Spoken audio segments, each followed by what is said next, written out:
What? What are you laughing at? Am I on? Yay! I'm back! Hello, everyone. I miss you guys so much. As you can see, I've lost 20 pounds. I've gotten my hair dyed.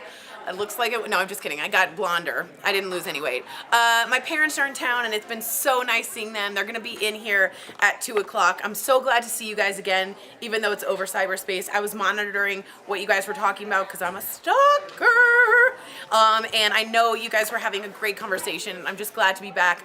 And I hope you guys are too. So welcome to a great show. We have some really interesting topics today.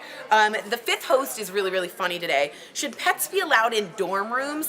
And Penn State Homecoming Court eliminates the titles of king and queen.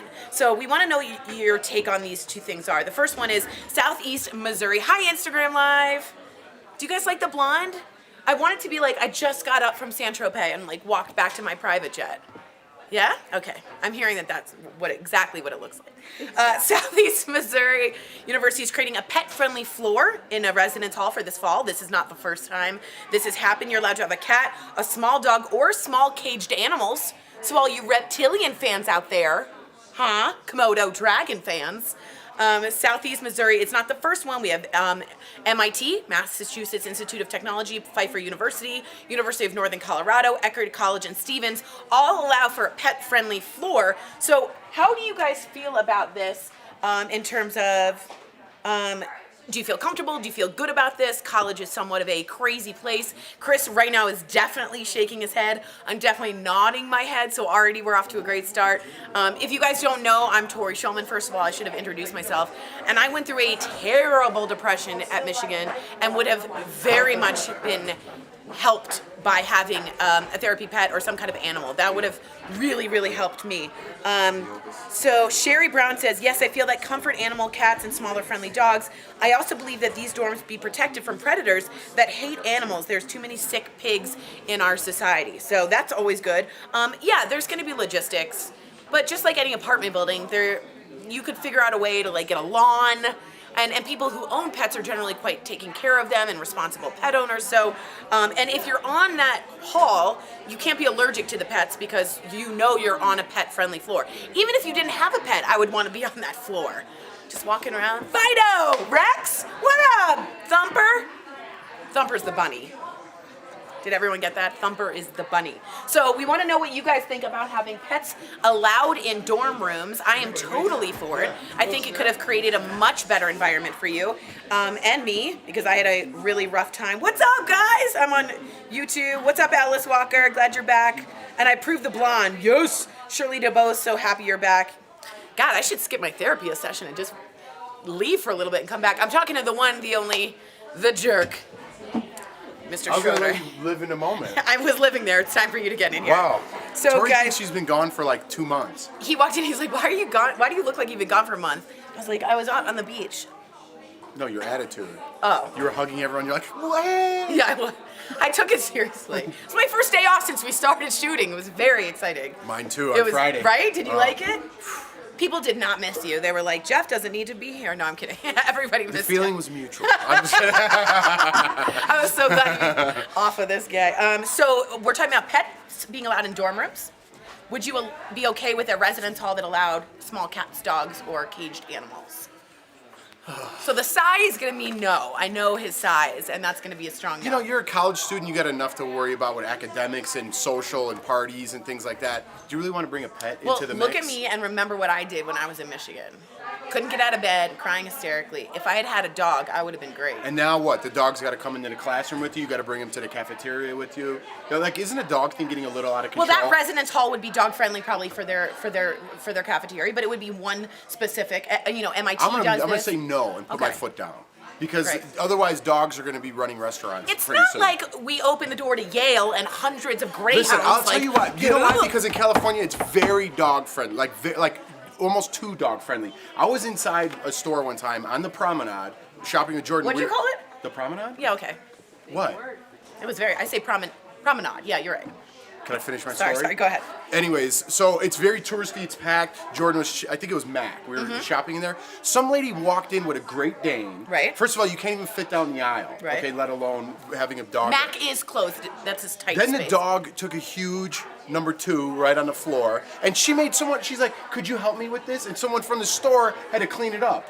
Well, guess what? There's always exceptions. That's horrible. No, it's horrible, but I remember that Of course. story. So I don't like either when I go into a restaurant and there's a dog. Yeah, I there. agree with that. I don't like I that. agree with that. I understand there's safety dogs. I there's understand I'm gonna sanitation get rules. people love dogs. I'm gonna get a lot of flack for this. There has to be a line drawn. Now it's peacocks on airplanes. It's getting a little bananas. Okay. A little bananas is what he's saying. And I say, if you have a very small, controlled group of people that all agree to be in a pet-friendly residence hall, what's the harm in that? Because it's not going to be controlled. You're going to have to bring that dog to the cafeteria, and other people are going to have to deal with it. Residence hall is for people that are okay. When a pet owner that isn't responsible, their dog takes a number 2 on the sidewalk and just keeps leaving, and guess what? I step in it. I don't like that. We went to the Easter egg hunt the other day. Lawson and Jordan stepped in someone's poo because they're irresponsible. So some people aren't responsible enough to have a pet. Sorry, pet owners, but it's the truth. Okay, but what if I told you? I got fired up. You are very upset. Well, Lawson stepped in poo, and I had to deal with it. Okay, so let's just say there's a controlled area, though, that there's a It's lawn not, for people. There's no such thing.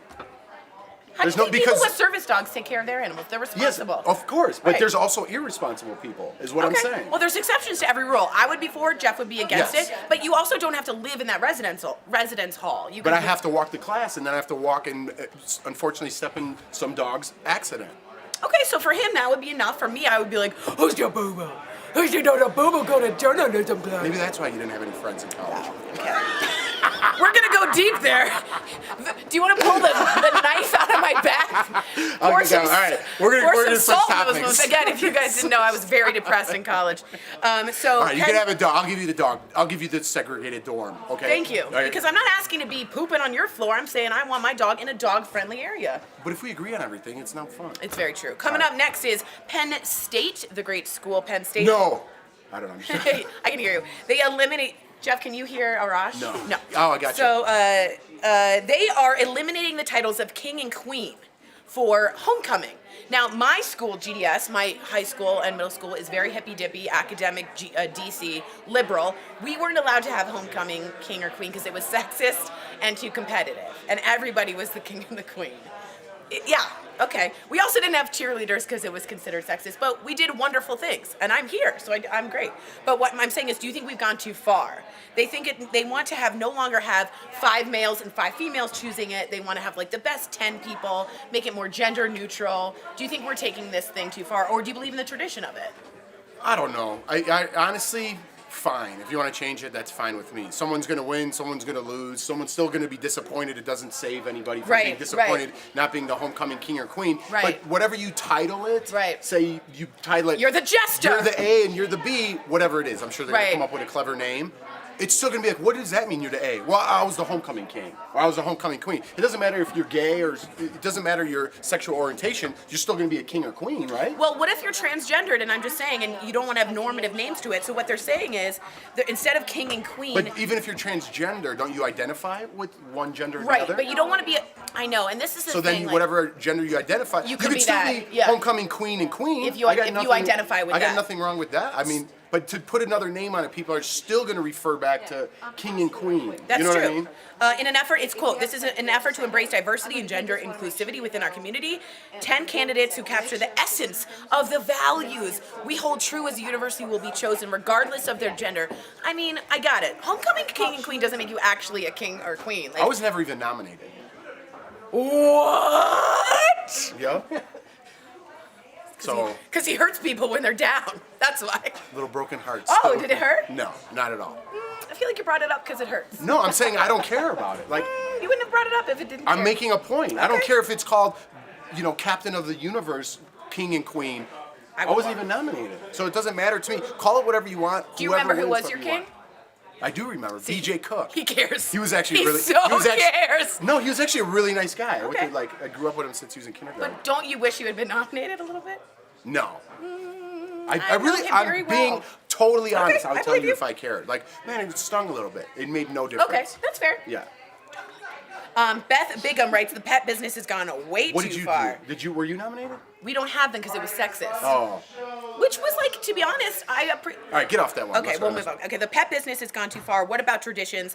Morticia Montemayor is very upset. This country is literally throwing traditions out the window. So what do you think about that? Do you think, now Marticia, excuse me, write me back.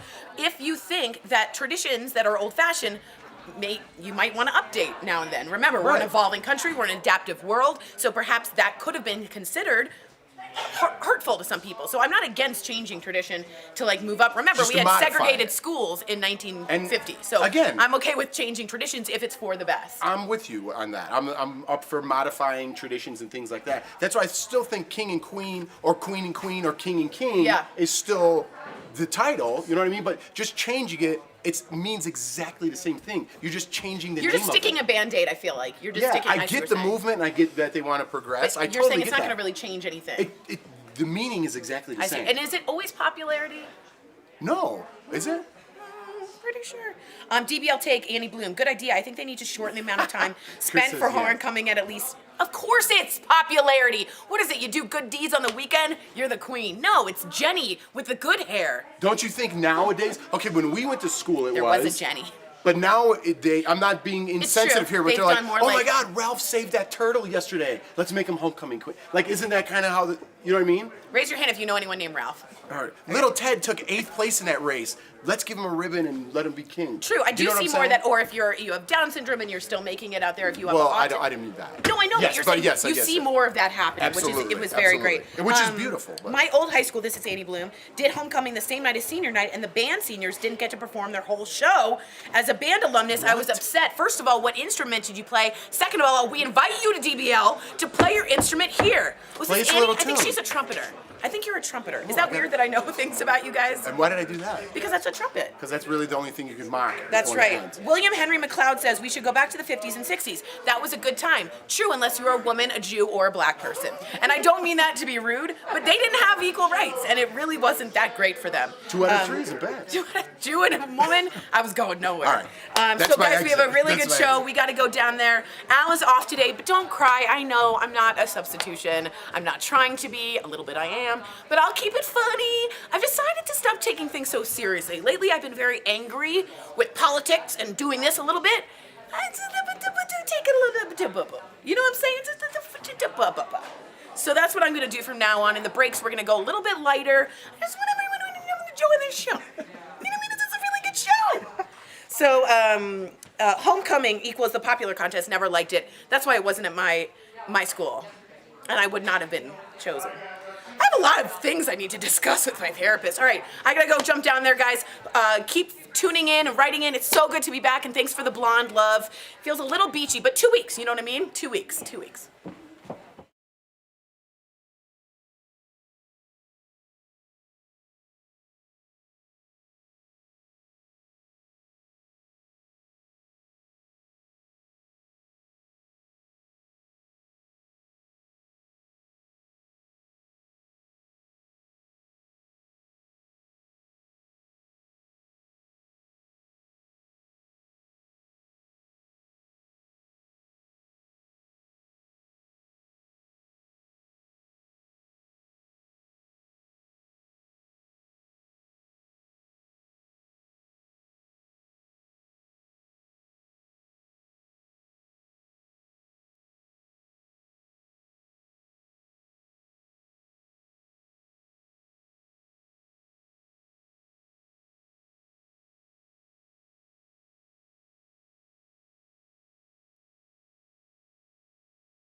Today on Daily Blast Live.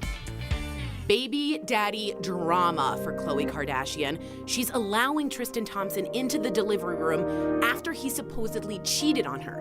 But should she? Plus, sex assault, bondage, and blackmail. Troubling new allegations surface against a rising star in the Republican Party. And our two-man crew test their limits. All right, Al, it's time to chill out. Let's do it. In cryotherapy chambers, colder than the coldest place on Earth. Daily Blast Live starts right now. Welcome to Daily Blast Live. We have some very interesting and great stories to get to, so let's dive right into it. Breaking now, multiple sources reporting Khloe Kardashian has just given birth to her first child, a baby girl. Congratulations. And this morning, that's when she gave birth, and that she allowed Tristan Thompson into the delivery room. He's been in hot water since allegations that he cheated on her have surfaced. He reportedly got some light boos also when he entered the Cleveland Cavaliers game last night. See if you can hear them. Cavaliers fouls number 13, Tristan Thompson, his first, team second. At the line for the Knicks with 2 shots, Jared Jack. I didn't really hear boos myself, but then again, you're at a basketball game. You're not at the Kardashians reunion. You know what I mean? People don't care about it at a basketball game. I would argue that people do care about it, but what... At a sporting event? Yeah, I would imagine that the Kardashian fans are hardcore. Yeah, but they weren't there because I've been booed at an NBA arena before, and yeah, you can tell when you've been booed. Yes. You have been booed. Yes, Why I used to do do in-game entertainment. I didn't give the kid the prize, and it was his birthday, and like 17,000 people booed me. So yes, when someone's booing, you know. Got it. You didn't give him a prize? No, my boss told me not to. Don't shoot the messenger. Anyway, back to the Kardashians. What do we think about the fact that she decided, despite these cheating allegations, and let's say they're true for this specific, because I'm sure a lot of people at home can relate in the sense that, do you allow the baby's daddy, despite everything that he's put you through, in that delivery room? What would you do? You being a father, yes. I don't condone anything he did. I think he's a terrible person for doing that. But who suffers if the father's not in there? That child. Although I'd have to argue, listen, I know it sounds like the right thing to do to bring the dad in, and I hope that you can believe me when I say I'm taking my ego out of it. When you are giving birth, it is the most special experience, but it can be very traumatic. You watch the baby's heart rate go up when you get nervous.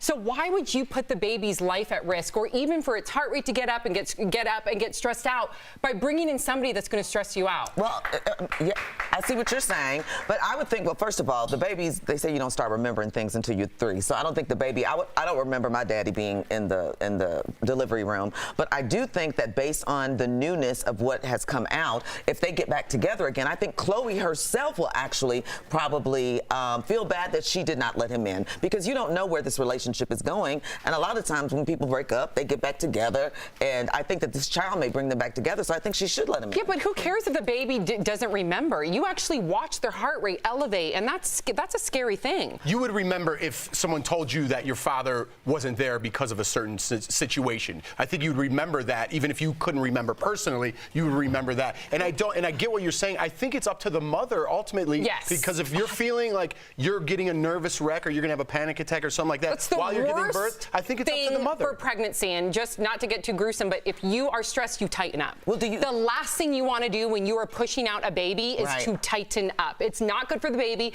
It's not good for the mother. I don't think that you should have any stress in the delivery room. I just wonder how much of this was a surprise, because when you put yourself in certain situations, you are with someone who you know is pregnant or has someone else pregnant. You get pregnant by that same guy 9 months later, or 6 months later, only 9 months after knowing that person. The Kardashians are very good at planning out what they're going to do in terms of their business sense, but they don't seem to have a very good vetting process when it comes to men that they introduce into their lives. And I think a lot of people can relate to that. That might be what people sitting at home think.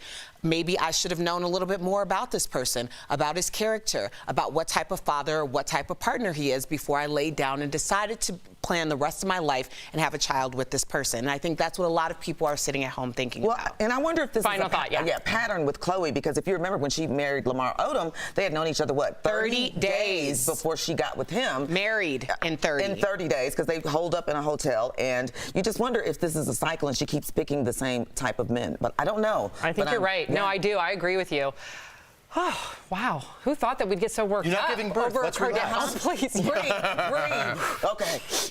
There we go. That's what you do. Roseanne actress Emma Kenney is seeking treatment for what she calls personal battles. Wow, the actress wasn't specific about what she's seeking treatment for, but did say, quote, "I was doing things I should not be doing because it was illegal and I'm not 21. The 18-year-old plays Darlene's daughter in the popular reboot, and Kenney's been in the limelight since she was 10 years old, starring in other shows like Shameless with William H. Macy. You probably remember her from that. And we have to ask our very own expert, DBL co-host, Tracy Gold, because Tracy, first of all, we're so lucky that we have you here with us all week, but you grew up in the spotlight. Yes. So, and we know time and time again, we find out that these child actors, they end up, you know, with substance abuse problems, some of them overdosing and losing their lives. Yep. Do you, you're a mom of 4, would you ever allow your children to become actors at a young age? I would not. You no. would not? Really? Nope. I would Even not. everything it's given you? Yes, even everything, the good fortune that I've had in this business as a child, no, I think it's a really big trade-off. You enter into an adult world, and no matter how great of an upbringing you have, no matter how great your parents are, it's still, it's a hard world for a child to be in. You're working with adults, you're expected the same expectations, and then all you're surrounding yourself by is adults in an adult environment. You're making money. You all of a sudden become the breadwinner in the family. It's a really slippery slope. And my parents did a really good job. I mean, they moved us further from Hollywood. I wasn't allowed to go to the parties and stuff like that. But you were invited? Oh, yes. Oh, yes. Crazy. Yes. They used to have these parties for the teens. And it was Alfie's Soda Pop Club. And they would have these parties that teens would go, and they would socialize together. And supposedly it was no drugs or alcohol. But, you know. Now, your dad is in the business somewhere. He's an agent. Okay, so do you think that had something to do with it because he kind of knew the ins and outs? I would just venture to say most. Yes, I think it helped, but I have a super, super protective mom. And I think that helped a lot, who kept us like super close. And at the time, we were a little like, oh, really? But I'm grateful for it because it's easy for parents also to get swept up in the limelight. Sure. And they feel like mini celebrities also. And my parents weren't swayed by that, and that was a good thing. So these parents, you know, the money, the fame, they're hanging on with their kids, and they become the manager. Lindsay Lohan. There's so many. Yeah, I know. Corey Haim. We lost Andrew Koenig on our show. I mean, yeah. So it's a hard world to get through. And I think that when you're 18, 19, 20, that's the age to start to look to do it. All right, wow. And really quickly, we do have to move on, but in one quick sentence, what advice could you give her? I think she's doing the right thing. She's taking a moment and breathing and realizing that she's moving too fast and do what she's doing. Thank you. Thank you so much, Tracy. Thanks, Tracy. Thank you. You're welcome, guys.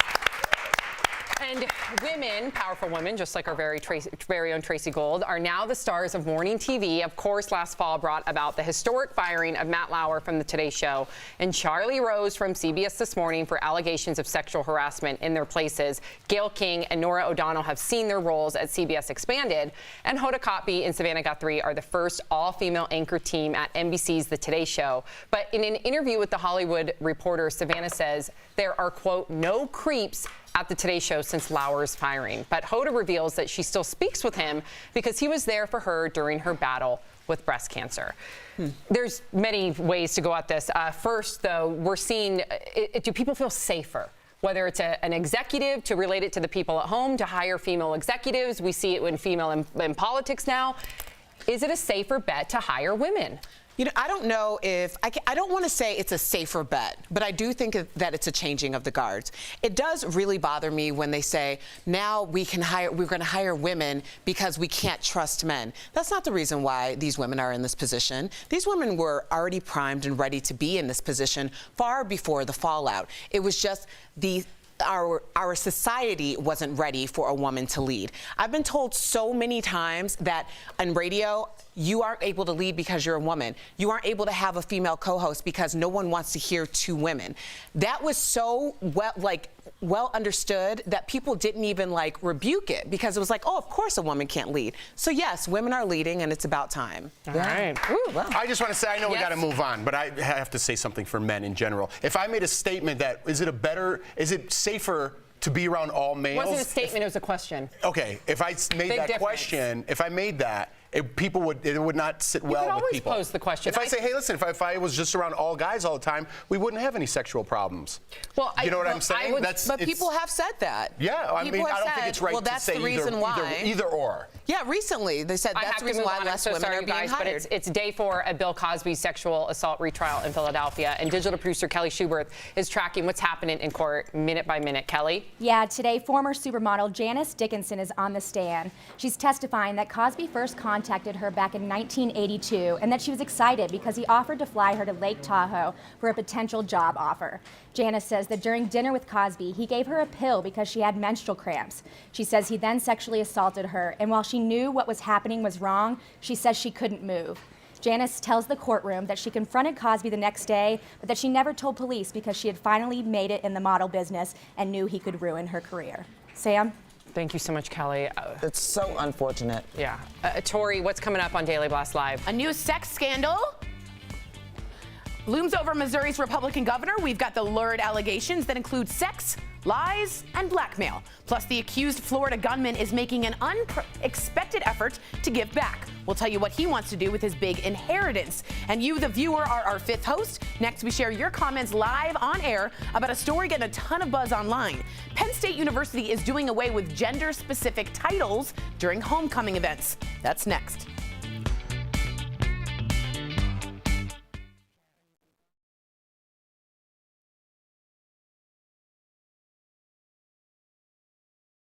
Hey guys, this hour we're going to talk about how Penn State is getting rid of the titles of Homecoming King and Queen.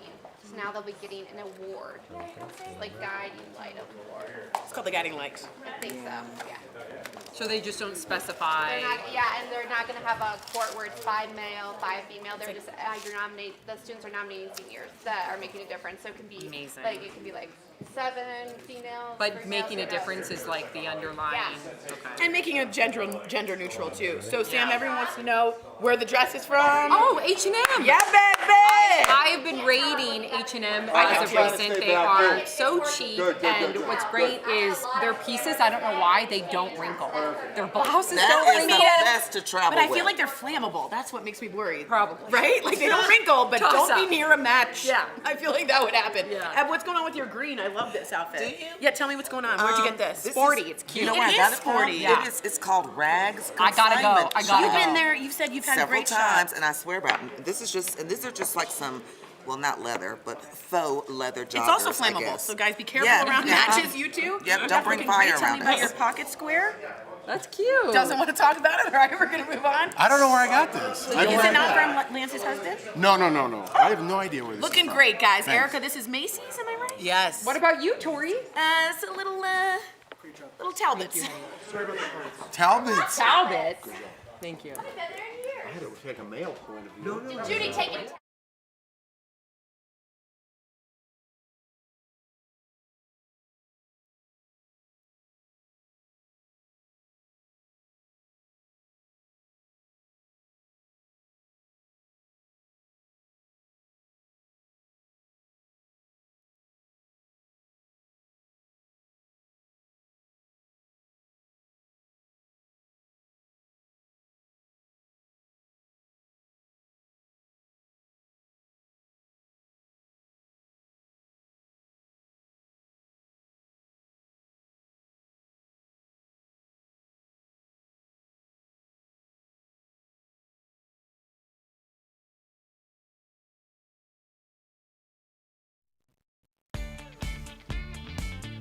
Welcome back to Daily Blast Live, the only live show that covers trending stories live no matter where you are watching.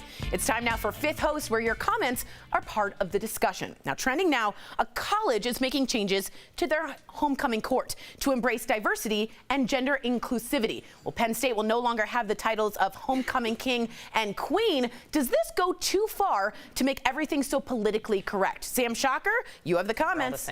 Thank you so much. We have a lot of comments from DBL Nation. You guys are fired up, so let's get right to them. Martisha writes, but what about traditions? This country is literally throwing traditions out the window. I'm going to read all three comments here. Kenny says, way too far, gender favorite. And William writes, we should go back to the 50s and 60s. That was a good time. I'm fired up hearing that. Like, what's so wrong with inclusivity? Like, if you're a person of privilege, then yeah, this doesn't affect you. But for the people that feel marginalized out there, it affects them. Well, I totally agree with what you're saying, and I want to. I'm going to fact check this in a second, but I know it existed. I believe it was the University of Alabama. They used to have a Miss University of Alabama and a Miss Black University of Alabama, and they did away with that so that there was just one queen and everybody could understand, and it could be all inclusive. So I could see that if it's a changing of the times to include everybody, I totally agree with that. And they're also highlighting people's accomplishments. They're literally nominating people that are making a difference, not a popularity contest. That's the thing. I think that's if we took the gender out of it, what they're really doing is saying this is an antiquated system. It's not a popularity contest. It's about people who are rising stars. And a lot of times you get the popularity, and your popularity is very short-lived after you graduate from that campus. But the rising star or idea is someone who is going to go out and make a difference in the world. Sure. And what do you think about that comment? Because you did grunt, we should go back to the 50s and 60s. That was a good time when I read it earlier. Well, yeah. I think my parents would say the 50s and 60s weren't such a great time. Or Ebony's parents. Exactly. Right? Let's talk about it. Birmingham, Alabama. America wasn't that great then. Yeah. I think there's something to be said, though, about tradition. I don't mind modifying tradition at all. I think as this world days go by, we have to bend a little bit from what we expected 10, 20, 30, 40 years ago. We have to make it up to what it is now, up to date. I totally agree with we're out of time, but real quickly, I totally agree with whatever you want to call it, whether I forget what you call the king or queen now. Guiding lights. Guiding lights. But everyone's going to say, what's a guiding light? And be like, I was the prom king or queen. They're still going to go back to what that means. It's the exact same thing. You're just changing what it's No, because it's based on merit instead of popularity. But we have no time, so. Yeah. All right, an exciting new makeup collection launches today, and we have your first look at it. Tori has the details. They're coming in hot. Yes, guys, beauty giant NARS teamed up with fashion brand Erdem to create the highly anticipated Strange Flowers makeup collection, and it hits stores today. Now, Erdem is known for their floral designs that are featured on the packaging of the 13-piece line. The limited edition set includes shimmering eye and lip palettes, statement lipsticks, and blush. NARS unveiled the collaboration at London Fashion Week during Erdem's fall 2018 runway show, which inspired the collection. And you can get today online at narscosmetics.com and at NARS boutiques and at Sephora starting April 30th. Prices range from $28 to $49. Well, I know I'm set. Bye! Oh, man, who's keeping that makeup set? Right. Speaking of hot new makeup, check this out, a spring garden on your face. Al Jackson sounds off on these brow blossoms, and a little later, Gwyneth Paltrow's pals are planning a blowout of a bachelorette party. But does a bachelorette party make any sense for the second walk down the aisle? DBL Nation, give us your take when we come back. Hey everyone, it's Connor Ashley from the digital team. So if you're new here, during the breaks, we often like to keep you up to date on all the latest trending stories that are happening right now. So first up, we have this story that is trending from our sister station in DC from WUSA 9. Hey, yes. It's trending from DC right now. It shows that 65% of first-time homebuyers are millennials. Oh, wow. Which is up 35% from last year. That's an enormous jump. Now, researchers feel that the reason for this is because of social media. So they have FOMO, fear of missing out, by seeing all of their friends on social media. And you think that's what you're supposed to do right after? Yes, exactly. So the studies actually show a third of millennials think, well, if my friend was able to buy it, why can't I buy one? A quarter think that they're missing out on something if they're not buying a house. And also another quarter says it's time to grow up and buy. So wow, you see these millennials growing up really, really fast. Remember that old saying, if your friends jump off a bridge, don't go to that bridge. That's not the saying, but you guys know what I'm saying, right? Where are we going? That Jump was- off a We're bridge? gonna go jump off a bridge. Let's do it. Jeff, you go first. Yes. Okay, we're going over to Kelly for. Uh-oh. This always gives me anxiety when they change the thing I know the most. Gmail, tell me. And I think that's the reaction. So if you don't know, it was announced today that Gmail is redesigning, and there's a lot of big changes happening. Yeah, brace yourself Yeah, for this. all right. So I'll start minimal, so Thank it's you. not too much. They're adding sidebar features, so you can actually customize the way that your Gmail appears. Okay. So you can have your calendar off to the side. You know, we are getting busier in our life, and we rely on technology to pretty much keep us organized. Yeah. So I actually kind of agree with this feature. I don't know. It clutters. Does it not feel cluttered? I think the idea is you're emailing someone and making plans, And then but can you go can right to actually it? see your calendar right on the side of it. So if you're engaging in an email and then you look over and you're like, oh, I'm actually busy on that date. That's true. Another feature they have, they're calling it Smart Reply. So it's almost a text message feature, but through email. Okay. So it'll slide across your screen as a notification, and you can choose a quick. Now we're doing response CNN back scrolls to on it. your email here. It sounds like there's a lot popping up. You have notifications with Smart Reply. You have a sidebar with all the dates and plans. Especially when you think of Google, who makes Gmail.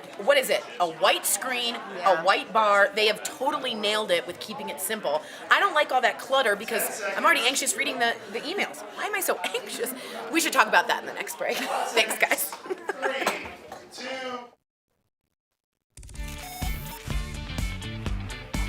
Welcome back to Daily Blast Live. It's time now for everyone's favorite segment, Al Sounds Off, with everyone's favorite comedian, Mr. Al Jackson, where Al goes off on the wildest stories he could find. Happy Thursday, buddy. Yeah, man, same to you. All right, man, you ready to get after this? Let's do it. Let's do it. All right, Yes. Al. Our friend Jen, the body painter, sent us another video. This time, the ladies head to Baltimore's Riverwalk for a little naked yoga. What? Check it out. So today we're going to be painting Allie in some yoga clothes, and then she's going to be doing yoga in public. So, let's get naked. Well, I guess so. I mean, Jeff, I do love yoga. The only thing I love more than yoga is not doing it. I mean, and this is, this is paint. I mean, luckily this isn't hot yoga. This will go from exercise to a crime. You're right, man. You're right. I think this girl did very well. Jen's a friend of the show. When I come to Baltimore, you're going to teach me some downward dog. Let's go to the next one. All right, Al, everybody knows the two sexiest things a man can do is cook and dance. Very true. And you could catch men doing both in Chefs. It's a sizzling kitchen showdown, an interactive comedy show that is now touring. Check it out. Good evening, ladies and gentlemen. Over 2,000 strippers applied, desperate to get off the pole and into the pantry, and our actions will change one young man's life forever. Not at all what I thought that was. It's very strange. Let's just, between me and you, let's just hope none of those dishes have to be stirred. I think the only thing worse than eating at the strip club is having a stripper cook for you. Absolutely. But they didn't invent a new business, tearaway aprons. So well done, chefs. Way to go, guys. All right. Spring is here, Al, and thanks to the Garden Brown Instagram trend, flowers are blooming in surprising places. What? Jeff, what will people learn when they say go for the organic look? This is not what they're talking about. I mean, I think it's time for somebody to cut the grass. And just to be honest, the only gardens I like in my life is Madison Square and Olive. That goes for both of us. All right, everybody, that's Al Sounds Off, and this is comedian Al Jackson. Good job, buddy. Love you, man. We are live. Digital producer Brett Forrest with news at the moment. Ride-sharing app Uber announced today a number of new safety features for passengers. Riders can now designate up to 5 friends and family as trusted contacts. Each time you ride, you'll be prompted to share your trip with them so they know if you made it home safely. Uber will also ramp up its background screening process for drivers. They'll now rerun criminal and motor vehicle checks each year instead of just once. And finally, there's a new 911 button that will automatically send your location and trip details to an emergency dispatcher. The 911 feature will roll out in Denver first before going nationwide. Wow, that's great. I like the one where, like, especially if my wife was in the car and she could send it to me exactly where she's going. I love that. Yeah, absolutely. And homes are full of hidden dangers. We'll show you some of the most common to watch out for. Plus, our favorite two-man crew is cooling things down, way down. Jeff and Al try cryotherapy chambers, would you? And next in Heart Threads, how a school janitor is changing students' lives in ways no one would have ever imagined. Promotional consideration is brought to you by... Behold the power of protein in Bird's Eye Protein Blends. Okay. All right, so I just wanted to get a little preview from the remix here, cryotherapy. You went to a place that you got into a tank that is colder than the coldest place. Not a tank. Okay, tell me a little bit more. Right. You've So it's all. It's and people are nitrogen. saying like cryo is a thing. Love it. It's nitrogen. Okay. So it's air. It's all nitrogen. Wait, are you air. in something? Yep. So you're in it, but your head's above You're naked. because obviously you can't inhale nitrogen. Right, but you There's are no oxygen naked. in nitrogen. Right. Didn't I sound smart there? Yeah, you I know. He told me. He told me yesterday. I don't know if it's in the cut or not. But so that's why your head's out, because you can't get that. So that's what makes it so cold. So it's. All right. Well, now I'm gonna sound stupid, but I forgot whether you said Celsius or Fahrenheit. Okay. But it's negative 145 degrees. Yep. That sounds You like can Fahrenheit. only be in there for a minute.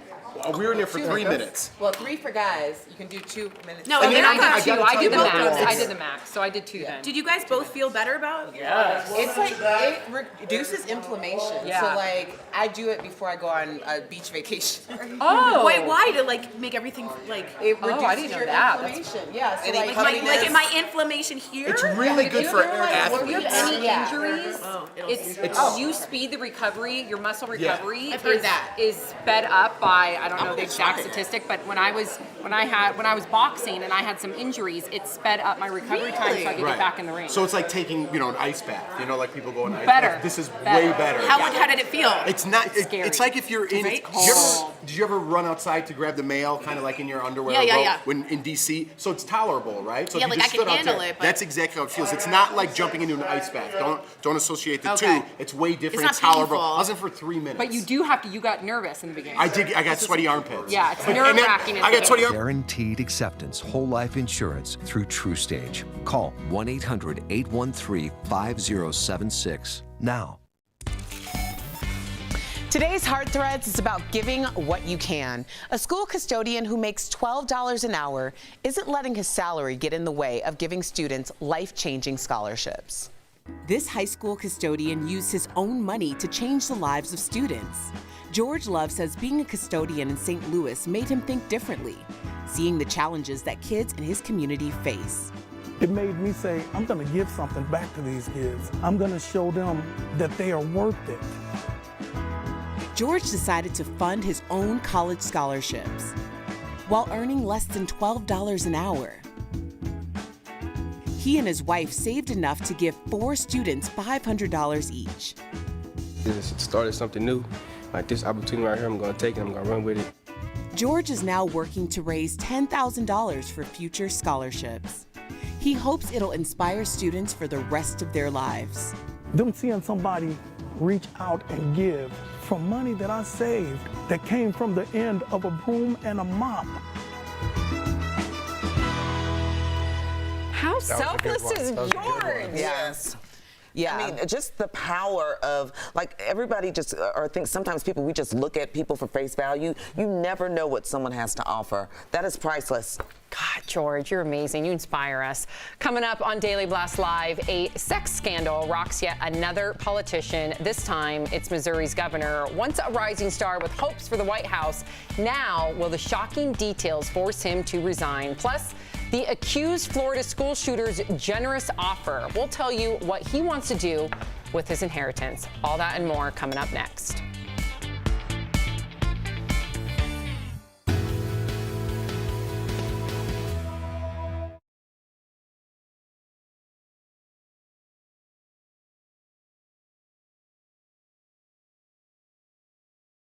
Why don't you do a live hit if I give you the sheet? Okay, that sounds good. Did you guys see Jason? For a hot second, he was there. He was there! It's like an innuendo of Jason. A spirit left behind. We're going to do the live shot. We're gonna do some live shots, guys. What we thought about this is, hey, we're Daily Blast Live, we're live. Let's give you some cute live shots from around the world. Let's give Alex a chance to look at that and get some. Do you have it ready, Al? Yeah. I call him Al, he doesn't like that. We are live, so we thought, the beach, dreaming of the beach, here we go. In 3, 2, check out Boracay Island live from the Philippines. Maganda mahal kita. That is Tagalog for I love you and you're beautiful. This is the beach in Boracay. I would like to vacay in Boracay, okay? Okay. That is a live beach. Check out all the swimmers, the sailors. Next up, we have eagles eating. They are feasting on a fish and chip lunch right now in Fort Myers, Florida. Or as my mother says, Florida. How cool is that? fish and chips. Look at that. That's incredible. I wonder if they asked for vinegar, you know what I mean? Or mayo.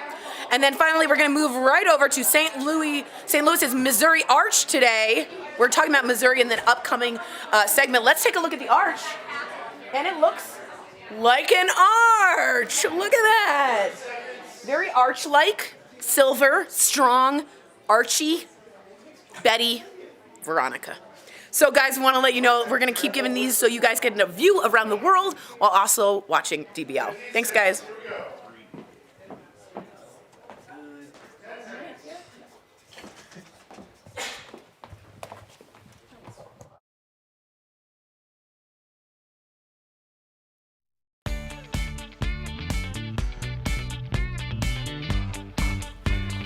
Welcome back to Daily Blast Live. Let's get right into it. Another politician is facing accusations of an extramarital affair. Missouri Governor Eric Greitens is under fire right now and could face impeachment after a bombshell report dropped allegations that the governor sexually and physically abused a woman and also blackmailed her with pictures. Watch what he had to say about the claims. I made a personal mistake.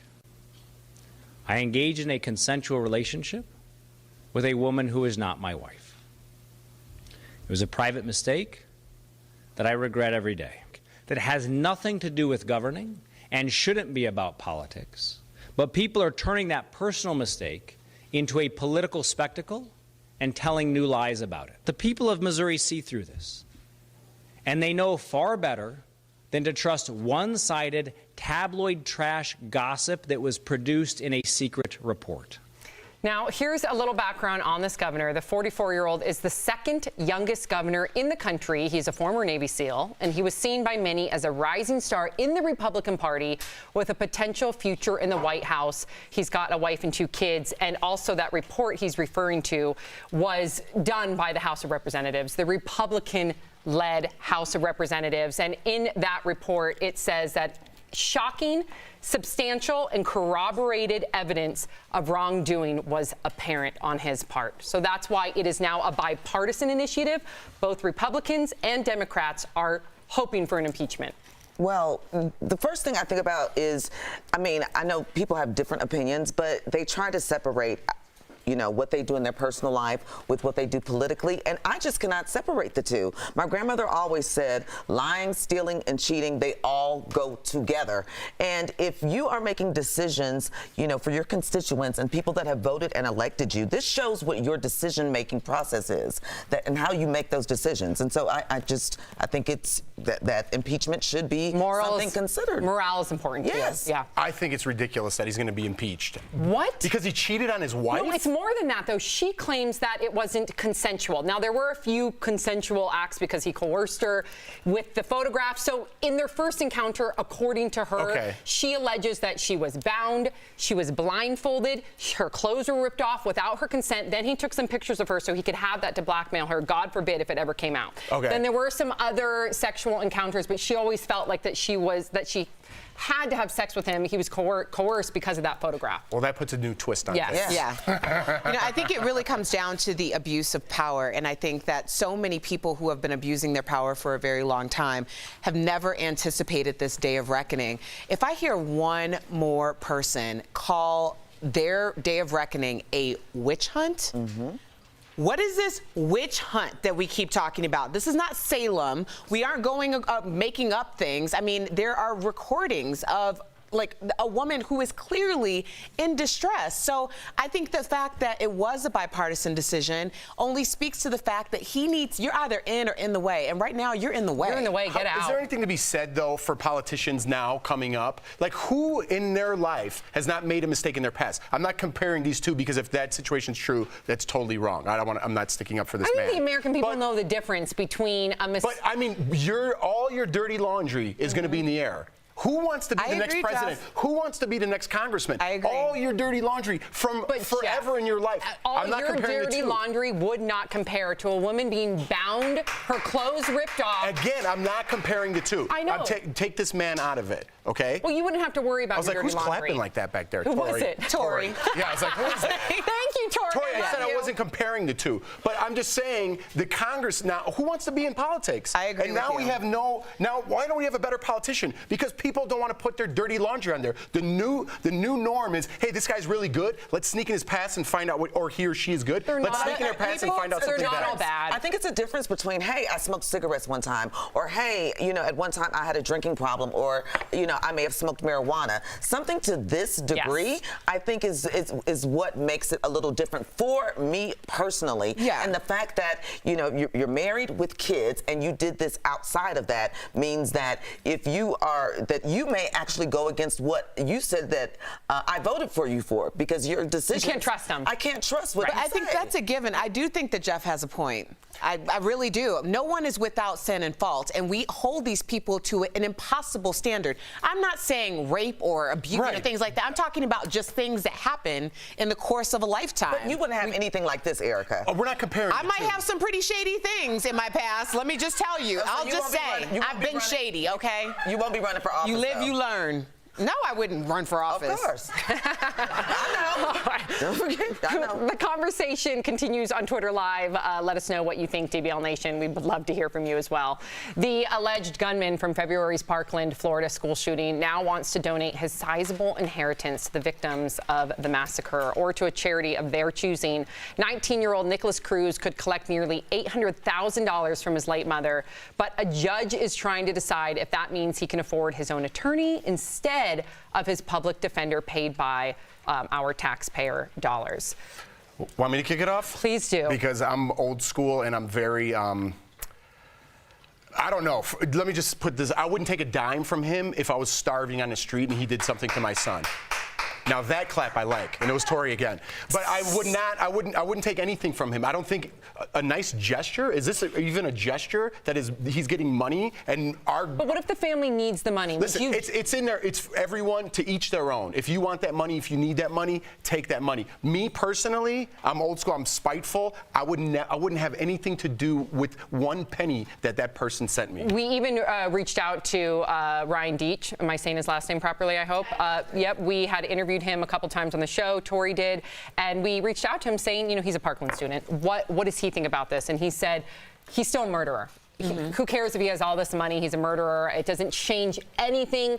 We don't forgive him. But he did say, to your point, if a family decides to do that, then that is up to them, and he would not judge them for that. You're looking for my opinion. Accused murderer, I should say. I disagree. I think that if he wants to give the money and donate his inheritance, so be it. It does not change anything. But at the same time, he's going to have to face his Lord at the end. When I say as far as the sins that he has committed, and that's for other people to decide. That's a good point. Do you think he's doing it to alleviate his conscience? Well, maybe so, but for whatever. If he killed your child, you would take some money from him to mend some wounds? It wouldn't be to mend the wounds. What would it be? Would you? Yes or no? Would you take the money? Yes, I would. Okay. I absolutely would, because I wouldn't be just thinking about my child. I'd be thinking about all the other ones that were killed too, and take myself out of it. I wouldn't. So we disagree. DBL Nation, we want to know if you would take the money. Please let us know. We are live. Digital producer Raquel Villanueva has news at the moment. Well, have you been getting calls from your own number lately? If so, don't answer it. While it might be funny to see your digits pop up on your caller ID, the person on the other end is not someone you should be talking to. If you answer a call, a scammer will try to tell you your phone account was hacked, and they need some information to verify your identity. That includes your social security and PIN number. If you think you might have fallen victim to this scam, we'll post a link on how to file a complaint with the FCC.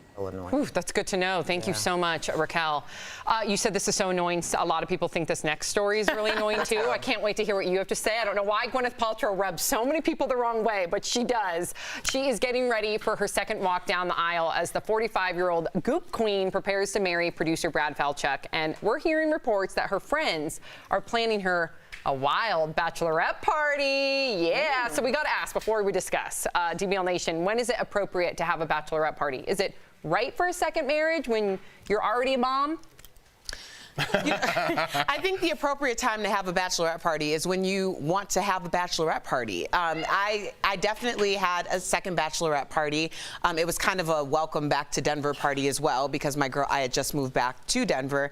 But I think that it's ridiculous that women feel, or men too, that because it's their second marriage, and I've had a second marriage, they can't celebrate it. And I think that you should, because when you don't do that, let's say your spouse, like in my husband's instance, this was his first wedding.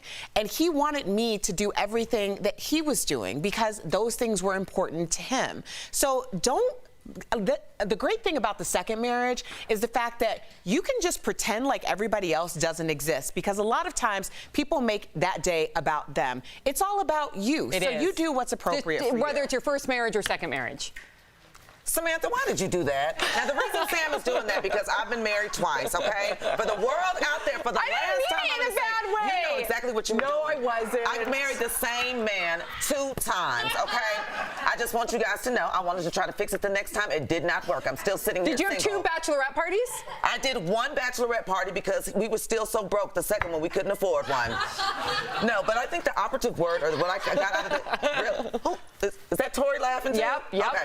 No, I think what I heard out of this was that her friends want to throw it for her, which is a gift. And if they want to receive that, even my cousin got married one time, and they did a joint bachelorette party, and they went bowling. Yes, it was boring as hell, but that's how they wanted to do it. So I think if that's what you want to do your thing. I'm with you, girl. Yeah. I'm with you. Amen. Okay, what's DBL Nation say? 67%? Whatever you want. Yeah, we're right there with you. There is big news for Ocean's 11 fans. Tracy Gold has the news coming in hot. Yes, I do. The all-female spinoff of Ocean's 11 is coming soon. Ocean's 8 stars Sandra Bullock as Debbie Ocean, Danny Ocean's estranged sister. And she also likes to steal things. The new trailer is out today, and we have your first look. 3.5 weeks, the Met will be hosting its annual ball, and we are going to rob it. $16.5 million in each of your bank accounts 5 weeks from now. That's a lot. Here we go. Counting down. 3, 2, 1. Ocean's 8 comes to theaters June 8th. God, that looks good. Now it's time for our top feel-good stories of the day. Tori, you have all the videos that are making DBL Nation smile. I sure do. A heartwarming video of love at first sight from Captain America Chris Evans himself. He posted this clip of the very moment he met his dog Dodger at a local rescue. He writes, "I knew right away that he was coming home with me. So I took this video to always remember our very first hello." Now that's a real superhero. And another superhero, Hugh Jackman, posted this adorable tribute to his wife of 22 years, writing, "You and the kids are the greatest gift I will ever receive." And then Deadpool star Ryan Reynolds chimed in posting, "I gave this 3 months tops. I was wrong. Tough crowd." Guess Hugh and Deb proved him wrong, and Walmart hosted a live concert to honor Mason Ramsey, aka Yodel Boy. Let's hear a little. I've grown so used to you somehow, but I'm nobody's sugar daddy now. When I'm lonesome, I got lovesick blues.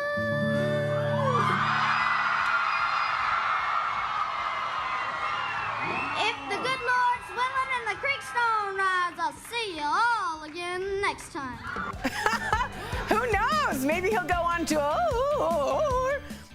Coming up on Daily Blast Live, a groundbreaking device that locks doors and alerts police the very moment a gun is fired. We talked to one woman who's trying to get the technology in schools everywhere. Plus, Jeff and Al strip down and get cold. Very cold. The two-man crew's latest adventure takes them to a cryotherapy chamber. You really don't want to miss this one.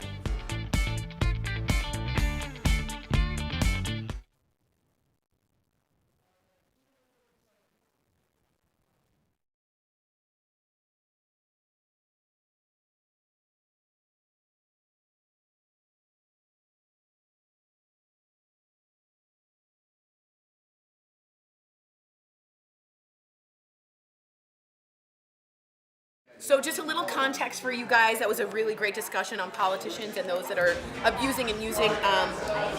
He is being held for a felony because he took a picture of that woman. This is Eric Greitens, the Missouri governor. He's already facing a felony in February. This is what the woman testified. I just want us all to be clear. Right? She's not named. She's not named. Yeah. Okay. The woman testified during their first sexual encounter. Greitens held his penis near her face. She was uncontrollably crying. She said she felt coerced into oral sex and agreed with the statement that she didn't feel necessarily able to leave without performing oral sex and feared for her physical self.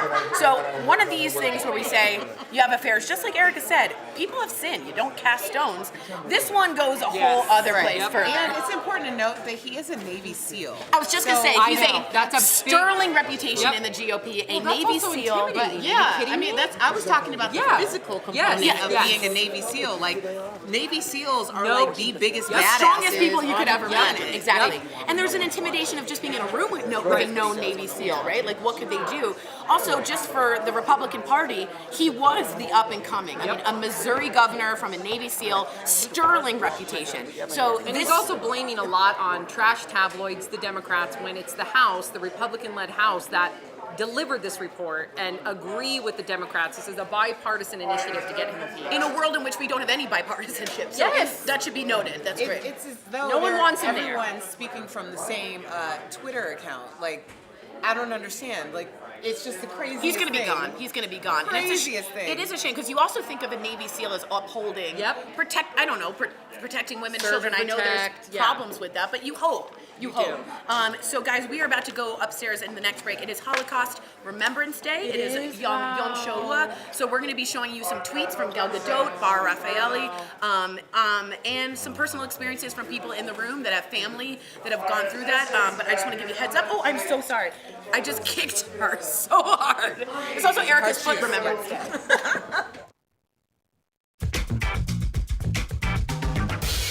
What's up, guys? Jeff and Al here, two-man crew. Today, we're at the Denver Sports Recovery Center. Al, we're gonna do a little cryotherapy. Yeah, because we're fathers, we stress our bodies out, and we gotta take care of them. I agree, man. Let's go freeze our bodies. Let's go.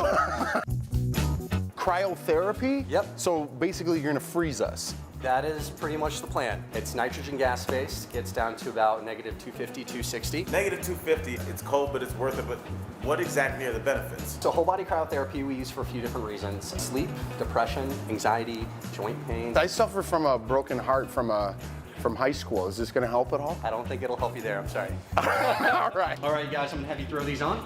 Yeah. All right, we gotta make sure little Jeff and Al stay warm. All right, Al.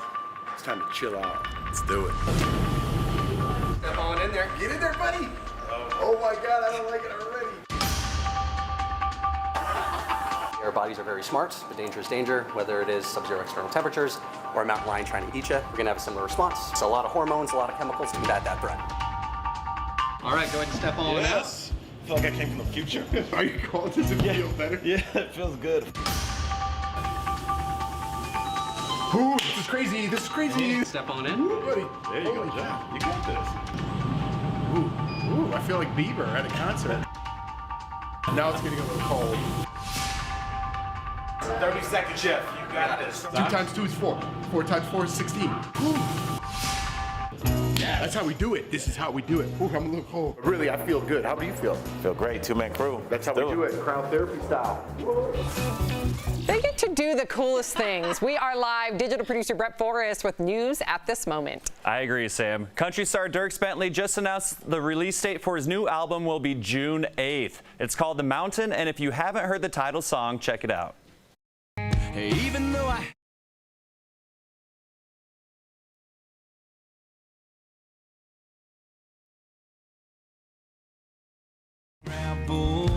I'm not much of a country guy, but I kind of dig that. His 9th album, Bentley wrote and recorded most of the songs in Telluride, Colorado, so the name The Mountain makes sense. The album is available for pre-orders starting tomorrow, and his national tour kicks off May 18th in Columbia, Maryland, and hits 40 cities across the U.S. That's awesome. I have to ask you really quickly, what did you think about cryo? I loved, that was my first time doing it. It was really cool. I love jumping in a cold plunge, like cold water. This is totally not the same thing. It's a lot more tolerable. You could take it. I was in there 3 minutes. Did you feel good? I did. I felt invigorated. I started working out 2 days ago, and I missed the last 3 months, so I needed it. You're back? I needed it. Coming up on Daily Blast Live, we're talking to one woman who's stepping up for student safety. The new device she wants installed in schools everywhere. That's next. Start your day the DBL way. Go to our website or Facebook page and subscribe to our free morning newsletter, The Breakfast Blast. It's delivered right to your inbox, and it gives you the latest headlines. Subscribe now and be in the know before your first cup of joe.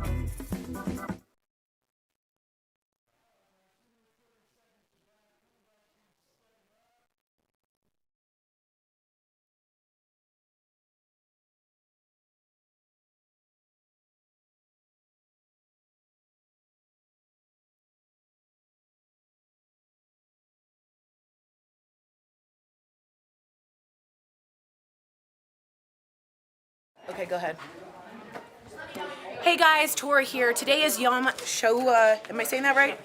Yom HaShoah. HaShoah. I said HaShoah. It's HaShoah. Sharon is over here. She's always my mama Jew. Today is Holocaust Remembrance Day is what that means. And we have an amazing quote and Twitter from Gal Gadot. If you don't know, she's an Israeli. And she is Jewish. And she was Wonder Woman. This is what she writes, guys. Grandpa, I miss you. Hero. You left us 3 years ago, but your legacy is living with us forever. My grandfather was born in 1928 in a small village. His entire family was brutally vanished. Sorry about that, guys. In World War II. Just because someone had decided that they were born into the wrong religion and race. My grandpa taught me that there is no wrong religion, no wrong color, and no wrong race. We are all spirits. Today we remember and never forget. A lot of Jews and people who aren't Jews do things to remember. They light a candle, they say a prayer, and remember, this was 6 million Jews and millions of other gay people, gypsies, a whole amount of things happened that were riled up and killed, and this happened in 1944. This isn't ancient history, this happened. So we want to take the second to remember those that passed in the Holocaust, that fought the Holocaust, that spoke out when they knew evil was wrong in the Holocaust, for all those who gave up their lives, their families, for the generations that are now out there. I have family members, and I know people have family members in the Holocaust. It's something like a tribe. You understand that person immediately if you know they came from the Holocaust. I'm gonna ask Sam to show me a tattoo she has specifically about her relative who hid Jews in Germany, and it's on her arm. So I'm gonna show you that. But if you have any statements you guys wanna say, any memories, the idea of the Holocaust is we are always a witness. We will never forget these people, because if we do, it will happen again. So we remember you, and we're thinking of you this day.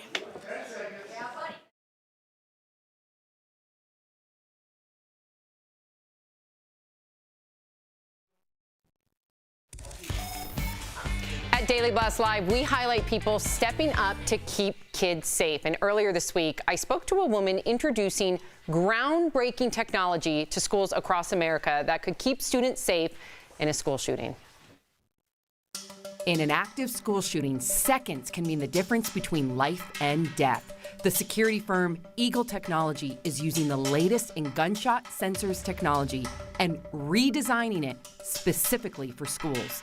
This provides critical information the moment gunshots are fired, including where the shots are coming from and the gun's caliber. This can help prevent some of the chaos and confusion of a mass shooting. It also locks doors and sounds the building's public address system. When seconds are on the line, this team of security experts are using their military and law enforcement expertise to help keep our kids safe. Jennifer Russell, co-owner of Eagle Technology, joins Daily Blast Live now. Thank you so much for talking with us. And as a mother, I'm so grateful for this technology, although I wish we didn't need it. But you've been in the security business for a long time. What inspired you to take up this cause right now? We were pretty traumatized by what happened at Sandy Hook. And the opportunity presented itself that we could take the Department of Energy developed technology and integrate it into building security systems. Absolutely. You say cameras in schools are not the answer. Why? I'm not saying they're not the answer. I think they're part of the answer. And what the Eagle will do is live stream video to law enforcement and security professionals so they have insight into what's going on inside the building. But the system costs as much as $150,000. Are you concerned that many schools simply can't afford it? Well, it's not every system's going to be $150,000. It's you know, there's a range because these sensors are placed inside the building, and depending on the building size will depend on how many sensors that you need. And currently, the system is also being used in a school in New Mexico. What has the feedback been there? They're very pleased with it, and they will be moving forward to put this in every building in their district. That's incredible. And I want to thank you for stepping up to keep our kids safe. Thank you so much for joining us. It was an honor to speak with you. Thank you.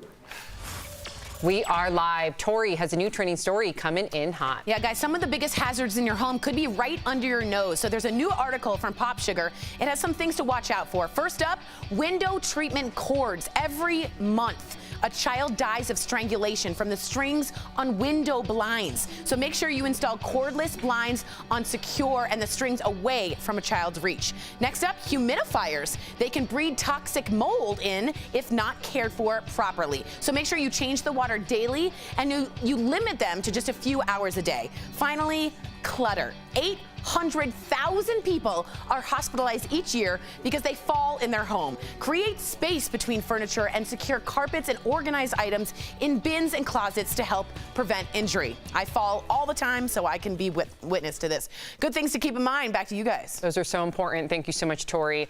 Here at Daily Blast Live, we love your viral videos like this precious pup who sees this dog bowl designed to slow down her eating as a personal challenge. Promotional consideration is brought to you by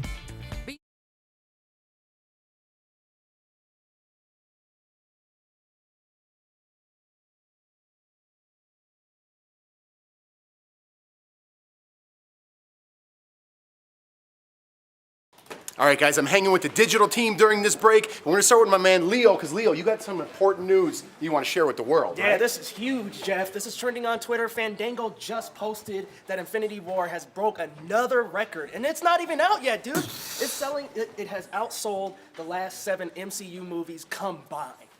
The Wow. pre-ticket sales are so huge for this movie that it's over 1,100% higher than Black Panther. So we've got a huge revolution already happening.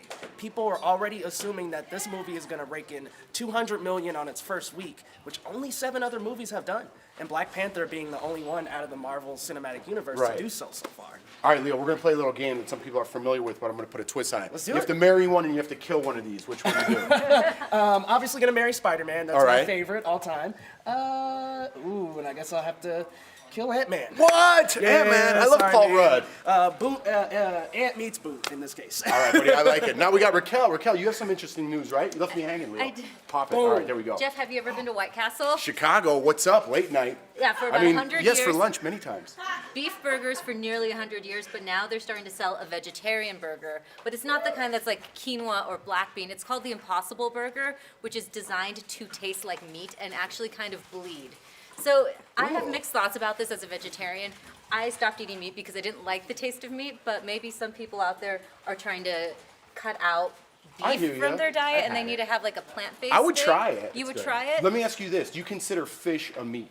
I do. You do? actually. I consider anything You're alive. Catholic too, though, right? Yes. But then you get to eat meat on Friday, and it's fish. Or you can't eat meat I on don't even Fridays. eat anything. Yeah, it's just I just live my life like it's always Lent. So you're just going to be eating bloody bean burgers from White Castle. That's going to be. For I'll this things try. in your home. You said the one with the cords happened to Lawson yesterday. I just texted Jordan right now. I'm like, we just did a story about that. So I came home and Jordan's like, you have to do something about the blinds because Lawson, they just came in from the balcony and Lawson walked right into it and he kept walking and went around his neck. Jordan was right there, but had she not been right there, something would have happened. So I got a screw and I couldn't get in the wall. Long story short, I put it up and now I'm just cutting those things. Cut them because children die every month so from that. crazy. And animals, be aware, animals as well. The stories never stop. We don't either. We're live on YouTube and Facebook. Keep the conversation going. Happy Thursday, everybody. We're almost there. One more day. We can make it to the weekend. Yes, we can.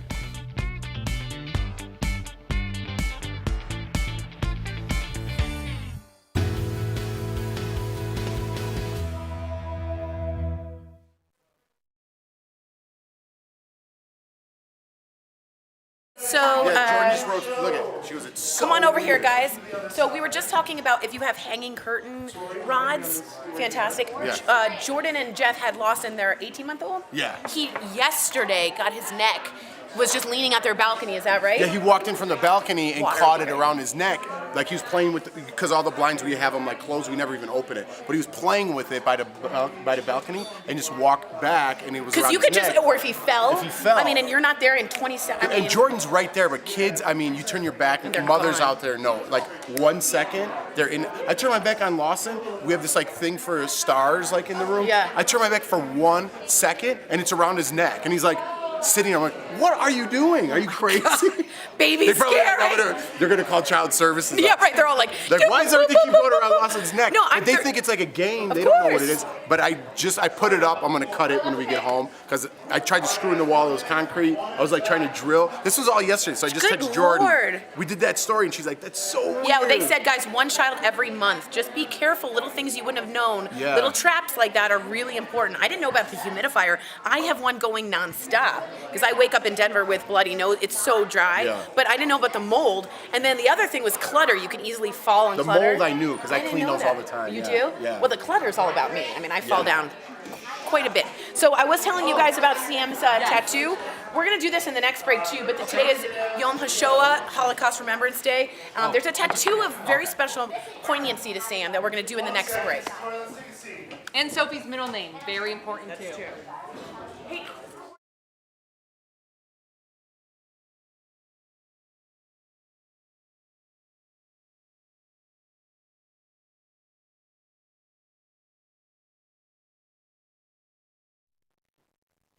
Today on Daily Blast Live. Baby daddy drama for Khloe Kardashian. She's allowing Tristan Thompson into the delivery room after he supposedly cheated on her. But should she? Plus, sex assault, bondage, and blackmail. Troubling new allegations surface against a rising star in the Republican Party. And our two-man crew test their limits All right, Al, it's time to chill out. Let's do it. in cryotherapy chambers, colder than the coldest place on Earth. Daily Blast Live starts right now. Welcome to Daily Blast Live. We certainly have a lot of interesting stories to get to, so let's dive right into it. Breaking now, multiple sources reporting Khloe Kardashian has just given birth to her first child, a baby girl, this morning, and that she allowed Tristan Thompson into the delivery room. He's been in hot water since allegations that he cheated on her, and he reportedly got some light booze when he entered the Cleveland Cavaliers game last night. Let's listen. Cavaliers fouls on number 13, Tristan Thompson. His first, team second. At the line for the next 2 shots, Jared and Jack. Sounds like an arena. Yeah. I mean, how many people going to watch basketball games are Kardashian fans? I'm sure a lot. They have millions of fans. I know, but it's a basketball game. So that's what I'm saying. Maybe if you went somewhere else, like a theater, you might get more booze. I don't know why that made sense, but yeah. But the question that a lot of people are asking, and I think our DBL Nation can even relate to this, is just on a human level, when you're delivering, was it the right decision for her to bring Tristan into the delivery room, considering everything that they were going through? I mean, he is the father. For me, being a father, I just couldn't imagine not being there. It's despicable what he did and what they're going through, or it's sad what they're going through, but just the kid's going to suffer from that. Like, Dad, you weren't in the room, maybe 15, 20 years later, and it's going to affect the child. So I think she made the right choice, personally. But it's up to the mother. I agree. It's up to the mother. The child will probably suffer more if the dad's a cheater. I mean, I feel, when I don't know about birth, you know about birth, but you have to be concentrating, you've got to be focused, you've got to have a lot of warmth and protection around you. And to have that atmosphere with him in the room would have made me, at least, very uncomfortable. Yeah, and I would say, imagine, at the end of the day, the child, you get to see the child's heart rate in your stomach the entire time. And anytime I was in pain or anytime I would get agitated, I would see Sophie's little heart rate go up. And that's not safe or healthy for the baby. So that's why they say make sure everyone in your room, whether it's your parents or your mother-in-law, if you're not 100% comfortable, Get them out of there. Get them out of there because it's about the child. So I appreciate her selflessness, but I think it was the wrong decision. Well, and I think the question we were asking was, would we want him in the room? And probably I wouldn't want him in the room, but you've got to think that maybe this is so new that they could possibly get back together and work things out, and she herself may regret it. And I think it's just the right thing to do for him to be present there. And just note, the TMZ released that video. Nothing gets released without Kris Jenner knowing about it. So there's a whole group of Kardashian women in that room that do not want him in there. I agree with that. Wow. Yeah. I think that was a tense situation for her. And I feel bad for her. I wouldn't want to go in that room. No. No. And Roseanne actress Emma Kenney is seeking treatment for what she calls personal battles. The actress wasn't specific about what she's seeking treatment for, but says, quote, "I was doing things I should not be doing because it was illegal, and I'm not 21. The 18-year-old plays Darlene's daughter in the popular reboot, and Kenney's been in the limelight, you know, there she is, since she was 10 years old, starring in other shows like Shameless with William H. Macy. And we have to ask our co-host, DBL co-host, Tracy Gold. Yeah, Tracy! We all know you as Carol Seaver. You grew up in the entertainment industry. You were also a mother to 4 kids. Knowing what you've experienced in Hollywood, would you allow any of your children to become child actors? Child actors, I would not, no. Even everything Growing Pains has given you? Growing Pains was wonderful, and it was a blessing without a doubt, but I got lucky. I'm one of the lucky ones, and it's a really, really, you're in an adult world. You know, you're a child in an adult world. You're doing 2 jobs. You're trying to go to school, and you're also working with adults. It's a faster. There I am in 1983. Oh my God. Was that your headshot? That was my headshot. Yeah, that was my headshot. You look the same. I know she does. Oh, you guys are kind. What do you think made your situation different? Well, I had great parents, and I have great parents, and my mom was super strict and wouldn't allow us to do a lot of things that we wanted to do. And kind of, I went to work and I came home, went to work and came home, where a lot of kids, they go and they party and they're hanging out with older and you get adults. Invited at like little teenage. You get invited to these adult parties. There was like this thing called Alfie Soda Pop like club, and these kids would go and they would party and they would all hang out together. But eventually it goes from soda pop to other things. So you're moving super fast. And my parents were really careful to keep me young. That's good. I was very young. Did you feel like you were missing out? Oh, absolutely. I mean, I'm grateful now, but you absolutely do feel like you're missing out. There is that you want to go with the older kids and the adults, and the other thing is that now your parents are in a situation where you're making more money than they are most of the time, and you're the breadwinner, and it's a glamorous kind of life for the parents. Also, my parents were always pretty based in reality about that, but a lot of parents see this as their it's the vicarious. It's their step to stardom and all of that, and so they push the kids and push the kids. Wow. And it becomes a really unhealthy environment. Well, in my opinion. For shedding light on that. You're so welcome. So interesting. Thank you for your perspective. Yes. Good luck to her. Tracy. Women are now the stars of morning TV. Go girls. Of course, last fall brought about the historic firing of Matt Lauer from the Today Show and Charlie Rose from CBS This Morning for allegations of sexual harassment. In their places, Gayle King and Norah O'Donnell have seen their roles at CBS expanded, and Hoda Kotb and Savannah Guthrie are the first all-female anchor team at NBC's The Today Show. But in an interview with The Hollywood Reporter, Savannah says there are, quote, no creeps at The Today Show since Lauer's firing. But Hoda reveals that she still speaks with him because he was there for her during her battle with breast cancer. It's interesting. It's not just the entertainment industry where we're seeing, I feel like, more females filling the roles of these very important roles, but we're seeing it in politics. We're seeing it in everyday jobs. Is it because it's finally, we're hopefully becoming a less misogynistic and sexist country, or is it because people feel safer hiring women? Well, Chris Rock has a great joke, and he says if women were ruling the world, there would never be any wars. It would just be countries not talking to each other. And I think that's a great point, because women have very interpersonal relationships, and they're somewhat more sophisticated about that. So you think maybe that would work. And also, I think you've seen, and this isn't against Trump or whatever it is, but Trump's misogyny that he's been very open about has brought in an enormous wave of women saying, not only are we going to need to fix this, we ourselves are going to be the one. They've doubled. At last count, 431 women were running for last year. That was half that. Wow. So if you go to emilyslist.org, it's specific for women to run, and starting from the top down, I think you're going to see them a change of industries. Well, what I'm thinking is it's not so much, well, this is what I would like to see. I wouldn't want someone to hire me just because I'm a woman. I wouldn't want someone to hire me for me to fill a quota just because I'm black. I would want someone to hire me based on my talent and my skill and what I bring to that company. Girl. Yeah, I agree with that. And I think that what is happening is that it's not so much, you know, women, because I must admit, when Matt Lauer was, you know, let go, the first thing I thought about was what man is going to Exactly, issues. right, exactly. But I'm glad that we're seeing an equal playing field to give us an opportunity to show that we have the same talent and the skill to do what a man can do. It's time. Yep. It's day 4 of Bill Cosby's sexual assault retrial in Philadelphia, and our digital producer, Kelly Schubert, is tracking what's happening in court minute by minute. Kelly? Yeah, today, former supermodel Janice Dickinson is on the stand. She's testifying that Cosby first contacted her back in 1982 and that she was excited because he offered to fly her to Lake Tahoe for a potential job offer. Janice says that during the dinner with Cosby, he gave her a pill because she had menstrual cramps. She says he then sexually assaulted her, and while she knew what was happening was wrong, she says she couldn't move. Janice tells the courtroom that she confronted Cosby the next day, but that she never told police because she had finally made it as a model and knew he could ruin her career. Sam? Thank you so much, Kelly. Kelly will keep us up to date on the trial. And Bryce Harper is lighting up the internet right now. The Washington Nationals player is known for his luscious locks. Look at them. And we're getting a peek inside his morning routine. Check it out.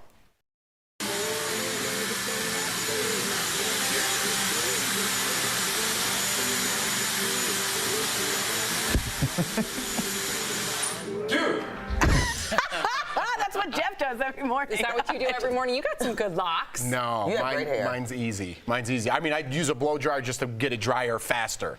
But this guy's the best baseball player in the world. But almost, you know, so he could do whatever he wants. What ESPN just said is that this was a teaser for his new endorsement. He's now the spokesperson with Blind Barber. There's 6 barbers around the nation. They're very popular. You can drink while you get your hair cut. And then he will be selling a number of products under his name. So he's got dry shampoo.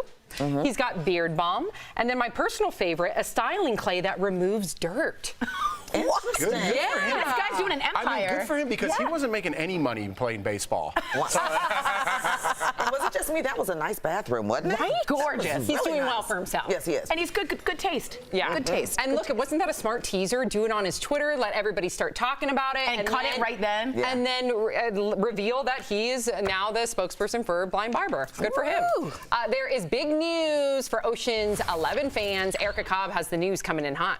The all-female spinoff of Ocean's 11 is coming soon. Ocean's 8 stars Sandra Bullock as Debbie Ocean, Danny Ocean's estranged sister. She also likes to steal things. The new trailer is out today, and we have your first look. 3.5 weeks, the Met will be hosting its annual ball, and we are going to rob it. $16.5 million in each of your bank accounts 5 weeks from now. That's a lot. Here we go. Counting down. 3, 2, 1.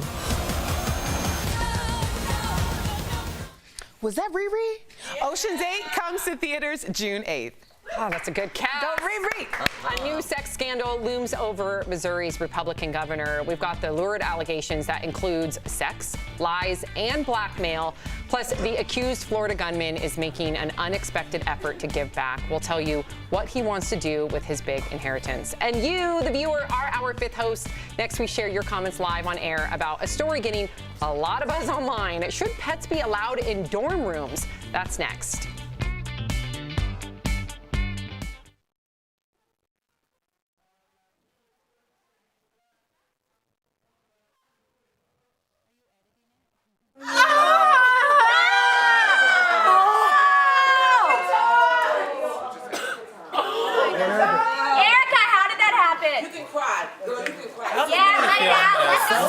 One moment.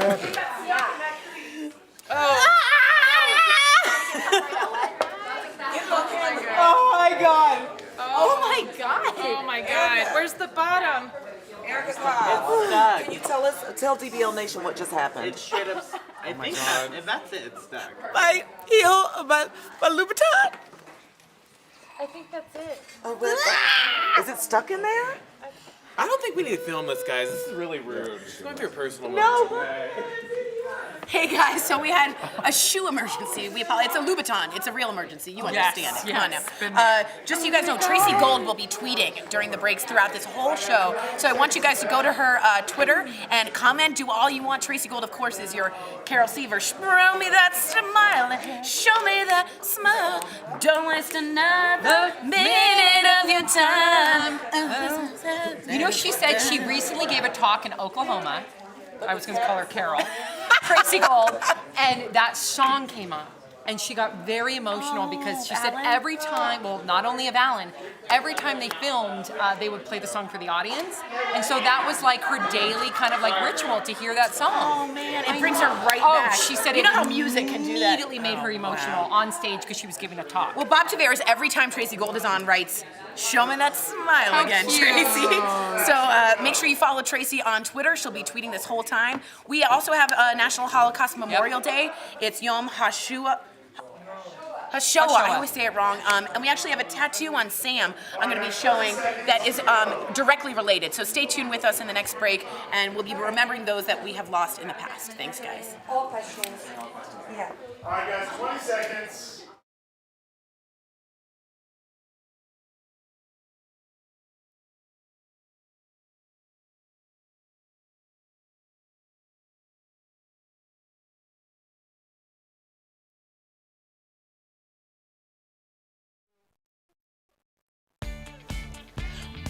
Welcome back to Daily Blast Live, the only live show that covers trending stories live, no matter where you're watching. It's time for Fifth Host, where your comments are part of the discussion. When some freshmen move into their dorms this fall, they might be joined by furry floor mates. School administrators at Southeast Missouri State University have created pet-friendly floors where students can keep cats, small dogs, or small cage animal variety. We asked you, our Fifth Host, should pets be allowed in dorms? Let's get to you, Sam, with your comments. Thank you so much, Erica. Let's get right to the comments. Let's start with Emmer Wilbur, watching on KUSA, writes, no way. I don't think they should have that much responsibility when they're first getting out on their own. That just makes for neglected animals because the college kids are too busy partying or studying. Then they're confined in that small space, and who knows for how many hours a day. I'll take it, and I agree. The pet thing, I'm at Jeff Schroeder 23, come get me. It's getting out of control, okay? I don't like pets everywhere. Kids need to be worried about school. They need to be worried about interacting. They need to be worried about intramurals, connecting with other people. They shouldn't be alone in their room with a pet and relying on that. It's time to be social. Those pets that might not be taken care of, exactly what she said, I'm sorry, I disagree. I will disagree with you only because I had, and as I've been very open about it, really deep depression in college. And I was lonely and I didn't know what I was doing. And if I had had a therapy dog, a cat, a bunny, something, I would have had to take that dog out and I would have to get outside. I wasn't finding friends, and that way I could have found friends like pet parents. Yeah. So I would have really appreciated that. I really would have. Ebony, chime in here. Jason Anderson writes, don't think personal animals should be in college. Don't think it is fair to the animals. Maybe a mascot dog on one floor that is taken care of collectively, but not a sea of animals. What do you think, Abby? Well, I'm just thinking about when I was in college. I was so broke. If I bought some dogs, some kibbles and bits, I might be nibbling on it myself. You know, because I barely had money. So true.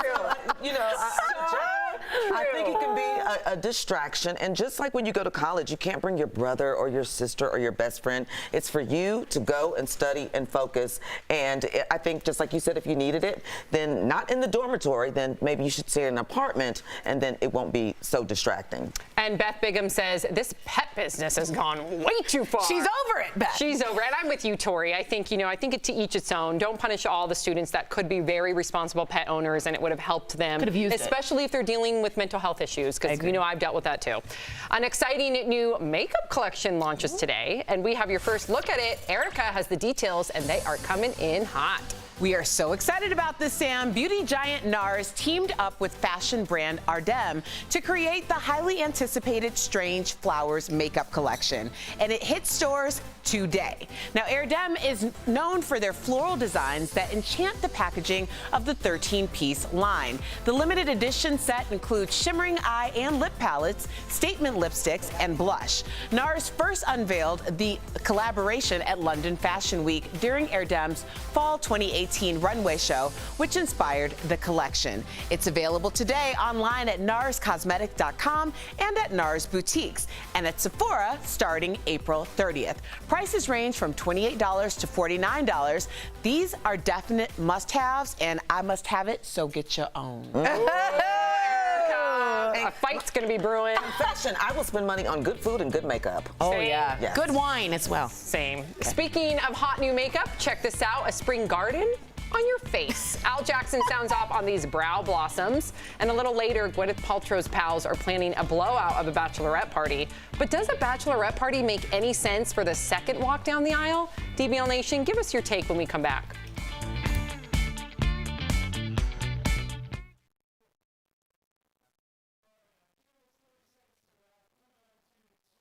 Hey everyone, it's Connor, Ashley, And Tori. Alrighty, so trending right now. That looks so good. Well, it looks maybe a little familiar. In-N-Out is actually suing an Australian burger chain. Out and in? No, I'm kidding.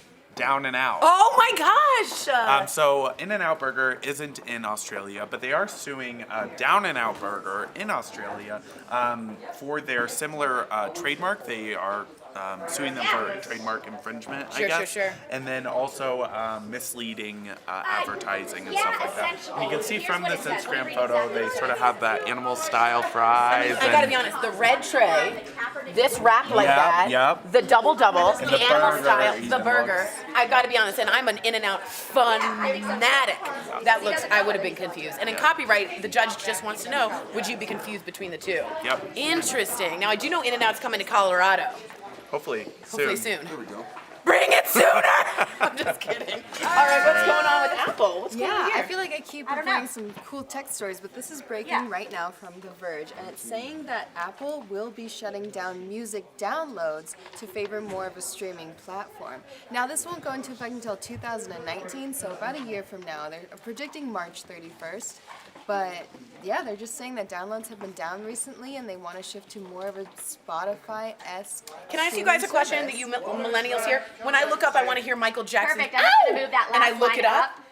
and So I it get can it, be and I right play it. about. Is that just streaming? I have to hit another button to download it.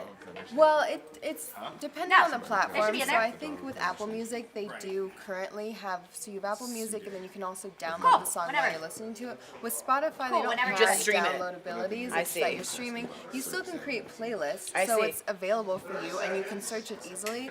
But I think Apple's just realizing that maybe generations are getting tired of having a musical library and Totally. they want diversity and they want Right. to change up their music. And I you don't want to know- have all that stuff. I mean, in Yeah. 2000, I was at college and Napster was there, and I was downloading every song because it took 6 seconds, and I was like free. So I have a great music library, but I don't think that's the cool thing It's now. definitely going to be divisive. DBL Nation, let us know your comments. Do you want Apple to stop downloading? And do you want my Napster login? R.I.P.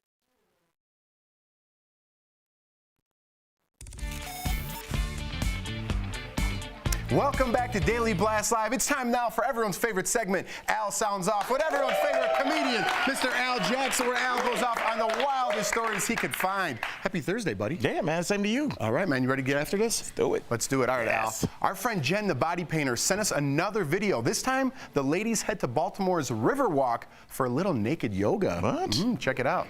So today we're going to be painting Allie in some yoga clothes, and then she's going to be doing yoga in public. So, let's get naked. Well, I guess so. I mean, Jeff, I do love yoga. The only thing I love more than yoga is not doing it. I mean, and this is, this is paint. I mean, luckily this isn't hot yoga. This will go from exercise to a crime. You're right, man. You're right. I think this girl did very well. Jen's a friend of the show. When I come to Baltimore, you're going to teach me some downward dog. Let's go to the next one. All right, Al, everybody knows the two sexiest things a man can do is cook and dance. Very true. And you could catch men doing both in Chefs. It's a sizzling kitchen showdown, an interactive comedy show that is now touring. Check it out. Good evening, ladies and gentlemen. Over 2,000 strippers applied, desperate to get off the pole and into the pantry, and our actions will change one young man's life forever.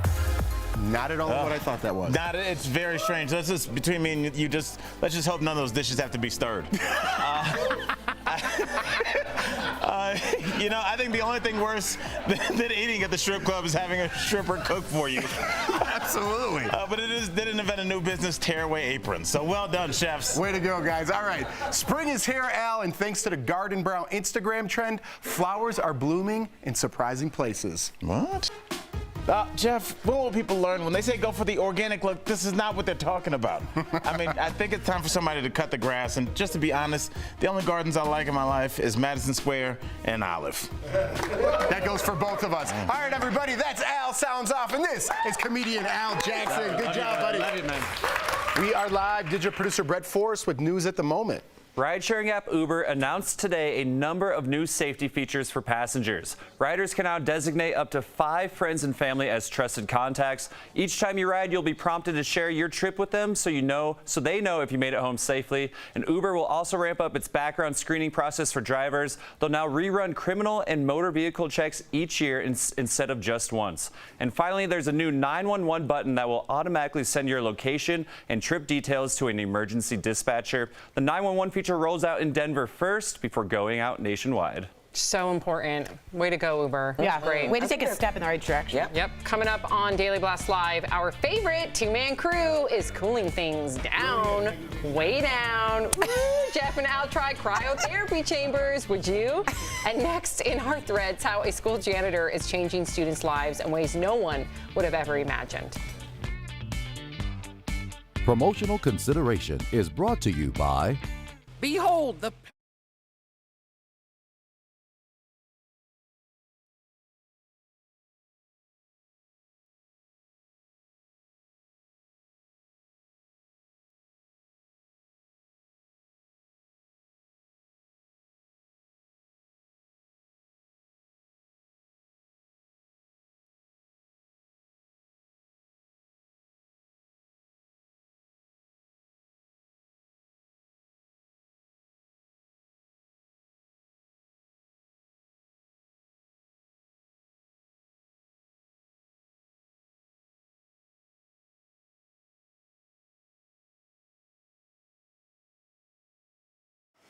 Hey guys, today is Yom HaShoah. If you don't know, it is Holocaust Memorial Day. We are here to remember not only the 6 million Jews that perished in the Holocaust, but also the millions of gypsies and homosexuals and transsexuals and anyone they thought wasn't the Aryan race.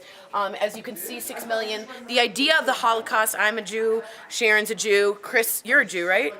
What happens is you don't want people to be forgotten. So the We Will Never Forget is something you've heard on the 9/11 series and of people wanting to never forget so that this may never happen again. Yom HaShoah is the day that we remember it. Bar Raffaeli, she's a model. She says, always remember, never forget.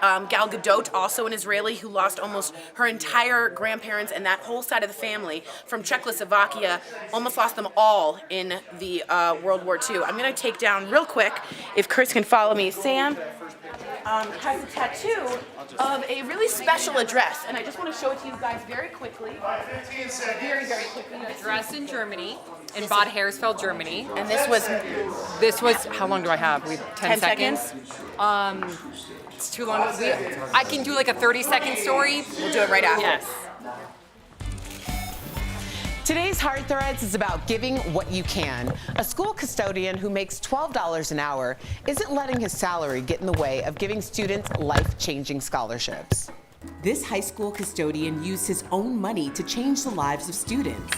George Love says being a custodian in St. Louis made him think differently, seeing the challenges that kids in his community face.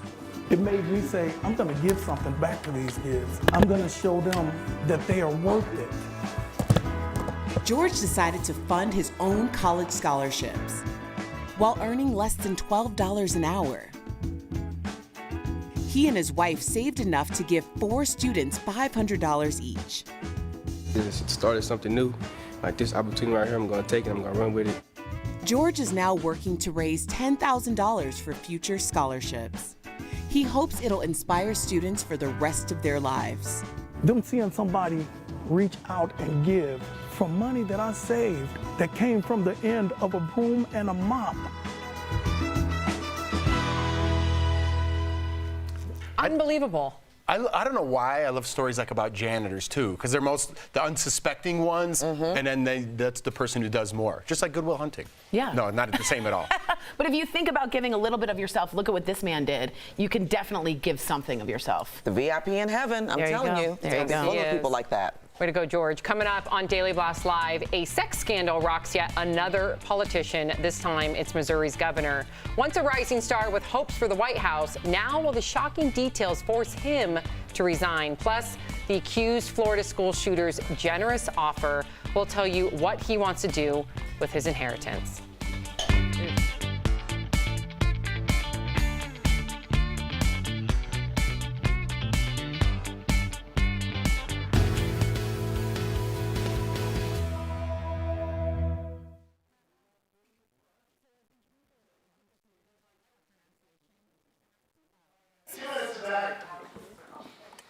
No, everything I actually have I had the report and I went through it and I literally took one sentence where the House of Representatives, they actually say to the other ones that everything that I said is specifically from the report, in quotes. Okay. Hey guys, so for Yom Okay. HaShoah, again, it's Holocaust Memorial Day. yeah. I promised to go back to this. Elizabeth Wilson was writing about the St. Petersburg, Florida Holocaust Memorial Museum. There's one in DC that I spoke out that's incredible that was just recently put up. Tell me about this tattoo, Sam. So this is an address in Germany, in Bad Hersfeld, Germany, where my Oma, my grandmother, grew up in during World War II. And my grandmother is not Jewish, but her neighbors, they lived in this very small, she grew up very poor, my grandmother. They lived in this apartment, and right next to them was a Jewish family. And once they had, Bad Hersfeld was later, the invasion became in Germany later, so they had already heard what happened in They had Poland, started hearing things. in Austria, so they were hid aware. this Jewish family within their apartment. So this is the apartment. This is the apartment, and it's also the apartment Isn't where that insane? where my grandmother and my grandfather met. He was an American soldier, so it's a very important address. And Tell but us about also Sophie, yeah. Sophie's middle name is Sandler. That is the Sandler to represent and honor the Sandler family. My husband's Jewish, and his Bubby is the sole survivor of the Sandler family. At 16, she grew up in Poland, and she escaped the Holocaust. Her entire family tragically died in the Holocaust. So Bubby is the sole Sandler, and Sophie, we wanted to carry on the legacy of the Sandler family. So it's Sophie Sandler. Yeah. Wow, incredible. Guys, if you have stories, let us know. We're here to remember and never forget. That's the theme of the Holocaust. We will never forget, lest it happen again.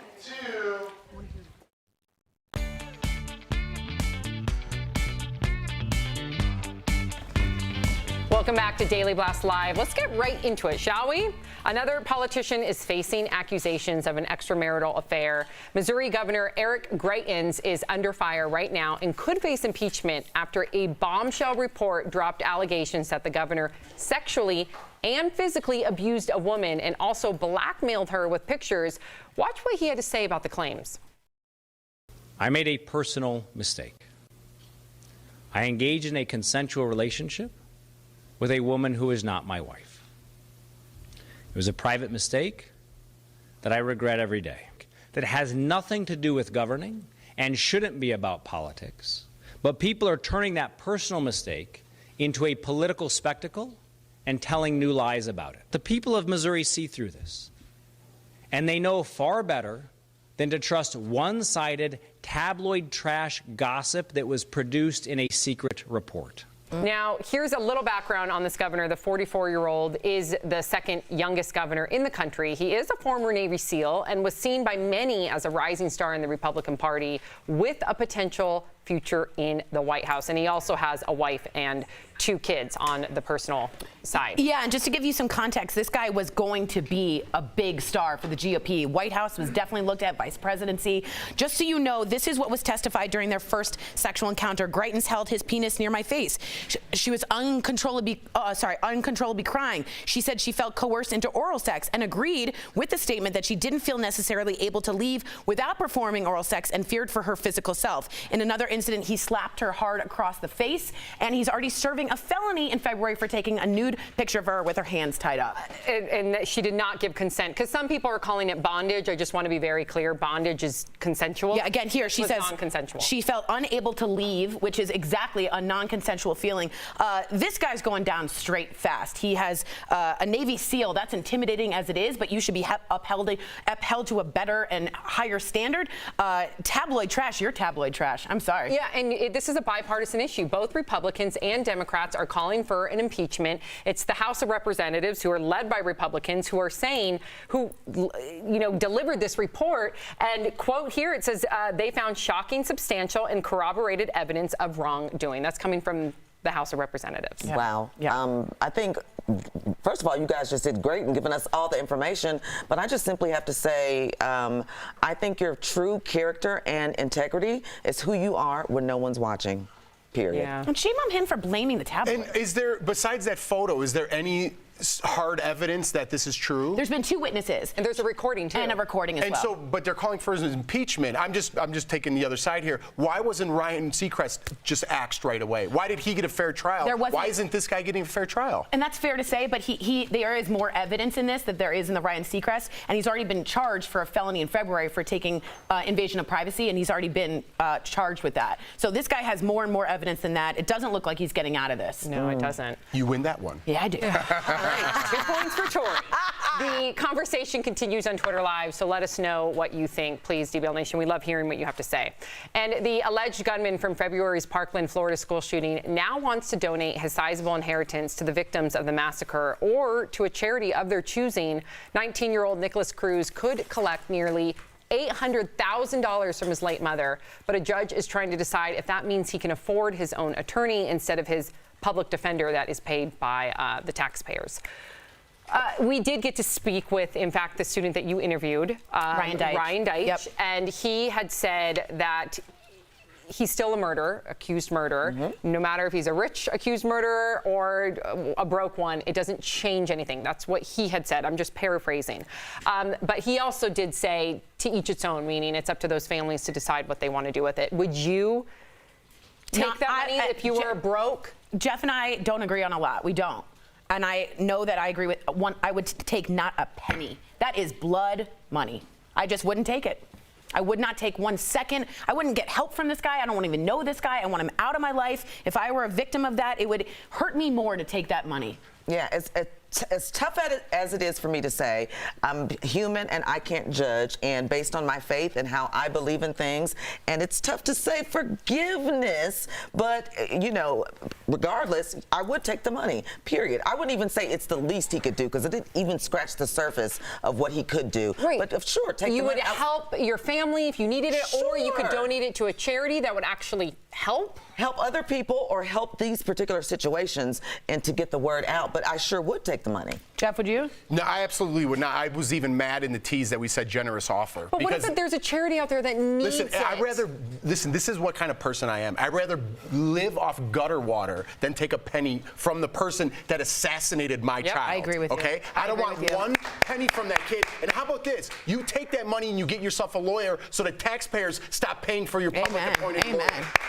That's a good point. That's a great point. I actually am conflicted. I'm between you two and Ebony. So DBL Nation, please tweet us at Daily Blast Live and let us know where you stand. We are live. Digital producer Raquel Villanueva with news at this moment. The Holocaust is slipping from memory. This, according to a New York Times survey just released today. And the lack of awareness is especially problematic among millennials. 66% of this younger generation cannot identify Auschwitz, one of the largest concentration camps. 41% of millennials thought that 2 million Jews were killed in the Holocaust. The real number is around 6 million. Today is Holocaust Remembrance Day, and this survey is a dire reminder of why this day is needed. Wow. Amen. So much, Raquel. Amen. Yeah. And, you know, Tori, during the break, has been talking to DBL Nation, and many are sharing their stories, and especially with their ancestors. So please, DBL Nation, continue to do just that. Absolutely. Yom HaShoah is a sacred holiday, and we should all take a moment to remember those that have passed. Absolutely. And not just Jews, homosexuals and gypsies also die by the millions. You're right. We are live. Digital producer Kelly Schubert with sports news at the moment. Yeah, just into the Daily Blast Live studio, ESPN reports the Seattle Seahawks have postponed a visit with Colin Kaepernick after he wouldn't agree to stop kneeling during the national anthem. He was scheduled to work out with the Seahawks this week. The source says they're still considering Kaepernick and no decisions have been made. Sam? You know what's interesting with this? So the guy in the picture that they cut out because it's about Colin Kaepernick, that's Eric Reed. And he used to be a safety for the 49ers, and he can't find a team because he was kneeling. He was the first one to kneel with Kaepernick. And now he can't find a team to play on. And in May, he made a quote or a statement that says, "We understand that you got to change with the times," Reed said of him and Kaepernick. "I'm not going to say I'm not going to stop being active because I won't. I'm just going to consider different ways to be active, different ways to bring awareness to the issues of this country to improve the issues happening in this country right now." So he's saying, listen, I just want to play football. I'm done with the activism. I'll do it in a different way, but I'm done with kneeling. I was wondering, my question is, would Colin Kaepernick consider the same thing? How do you feel about it? I mean, I'm not the one playing, you know what I mean? So I don't know. I think it's a little disrespectful myself, but I'm not a black person who has my family taken away from me. I didn't live in that culture. You think kneeling is disrespectful? I think it is a little bit to our country, but I think what people are going through after being on this panel, after learning what I've learned on this panel, I think you have every right to do what you want to do. Ebony, do you feel it's disrespectful? No, I think that a lot of people look at kneeling as it being disrespectful and saying, hey, that we're not looking at the people that served our country before. I think what kneeling does is say that you have the First Amendment right. You have the choice to. So whether you kneel or you don't, you're right. Right. And Al, I do want to go back, because if Al was here, we always have this discussion, me and Al. And he's like, it's not about disrespecting the country. And Al has taught me many lessons. He's like, it's about black men getting killed. Absolutely. That's what we're protesting here. And he's like, it's not. And he made me see the other side. And I got to tell you. Because at the end of the day, I'm sure, you know, Ebony and other people of color can say, I don't necessarily know if our country has looked out for my rights as much as your rights. Right. Absolutely. And I totally agree with that. I learned that and I changed it with the times. But hearing a player say that they're going to change their mind is an interesting point of view. But he didn't say he'd change his mind. He said he was going to get creative. He's not going to stop activism. Because he's being punished for it. Right, exactly. He's being punished for it. He has to still, you know, support his family. Exactly. True. Gwyneth Paltrow is getting ready. Uh-oh. We'll get to Tori in a second.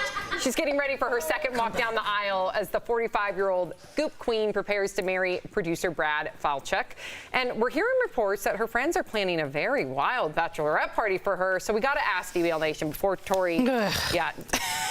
When is it appropriate to have a bachelorette party? Is it right for a second marriage when you're already a mom? Tori, why are you fired up about this? I just don't really like Gwyneth Paltrow. She rubs me the wrong way. The jade eggs and the vagina steaming, the whole thing I just get really annoyed by. However, I was also a bridal consultant for 2 years because as an actress, you're never an actress right away. And a lot of second marriages would come in and say, oh, I just want a little slip dress. Girl, go for it if it's your second wedding. Go, get a ball gown. Do whatever you want. I just happen to not really love Gwyneth Paltrow, but I say go for it. Ebony, did you go for it for your second wedding? I married the same man twice, y'all. That's what she's talking about. No, I didn't for the second time because we just went to the courthouse, and so that actually would have cost more than the bachelorette party, for real. But I think it is your day. Yeah. It's your marriage. Stop living by society's rules when it comes to how you want to live. I agree with that. You know, have one every year if you want to. Have a joint one with your husband. Right. Who cares? It's yours. Yeah. Thank you, girl. Yeah. I'm right there with you.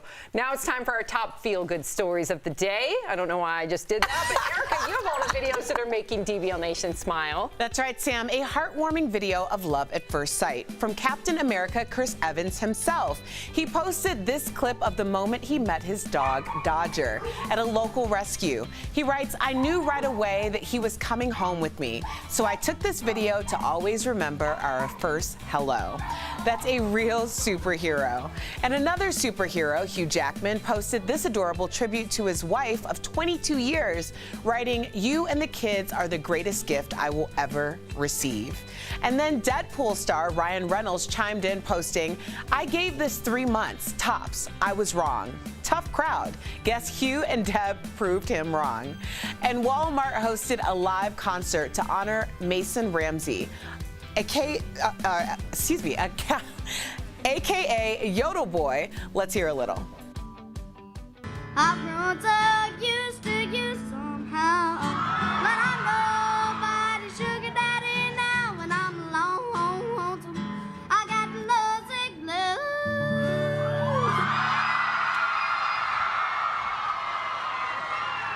If the good Lord's willing and the creeks don't rise, I'll see you all again next time.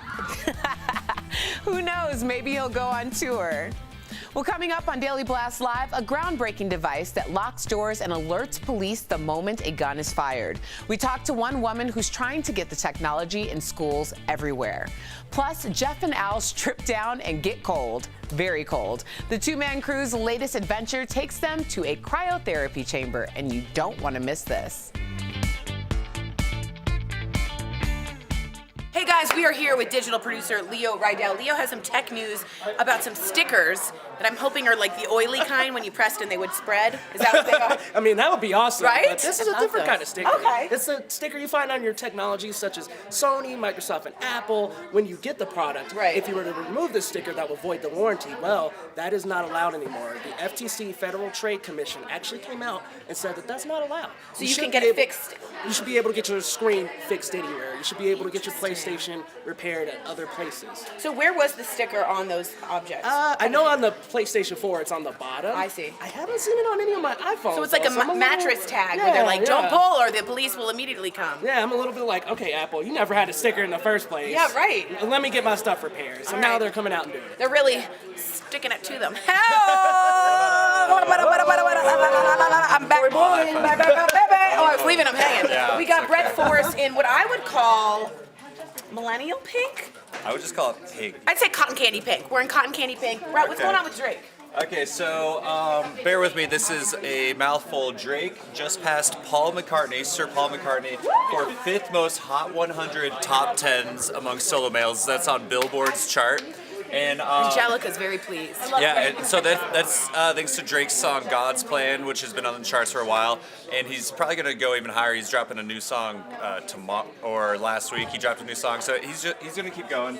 So if you're curious about the list here, number one's going to be Michael Jackson, of course, for solo artists, and then Stevie Wonder, Elton John, Elvis Presley, then we have Drake. And so it's kind of unique. Drake is a totally different generation from all those other artists, and then we have Paul McCartney and Jay-Z. That's cool. And just keep in mind, it's Paul McCartney, not the Beatles. There you all go. right? And Drake, he started from the bottom. Now he's here. There you go. I just have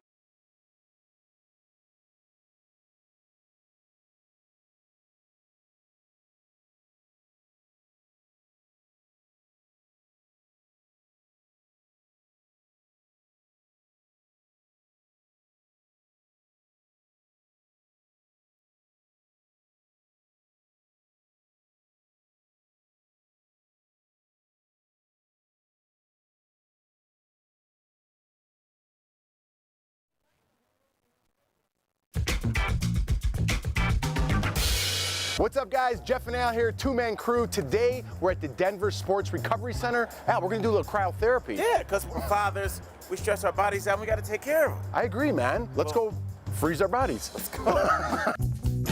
Cryotherapy? Yep. So basically, you're gonna freeze us. That is pretty much the plan. It's nitrogen gas based, gets down to about negative 250, 260. Negative 250, it's cold, but it's worth it. But what exactly are the benefits? So whole body cryotherapy we use for a few different reasons. Sleep, depression, anxiety, joint pain. I suffer from a broken heart from high school. Is this gonna help at all? I don't think it'll help you there, I'm sorry. All right. All right, guys, I'm gonna have you throw these on.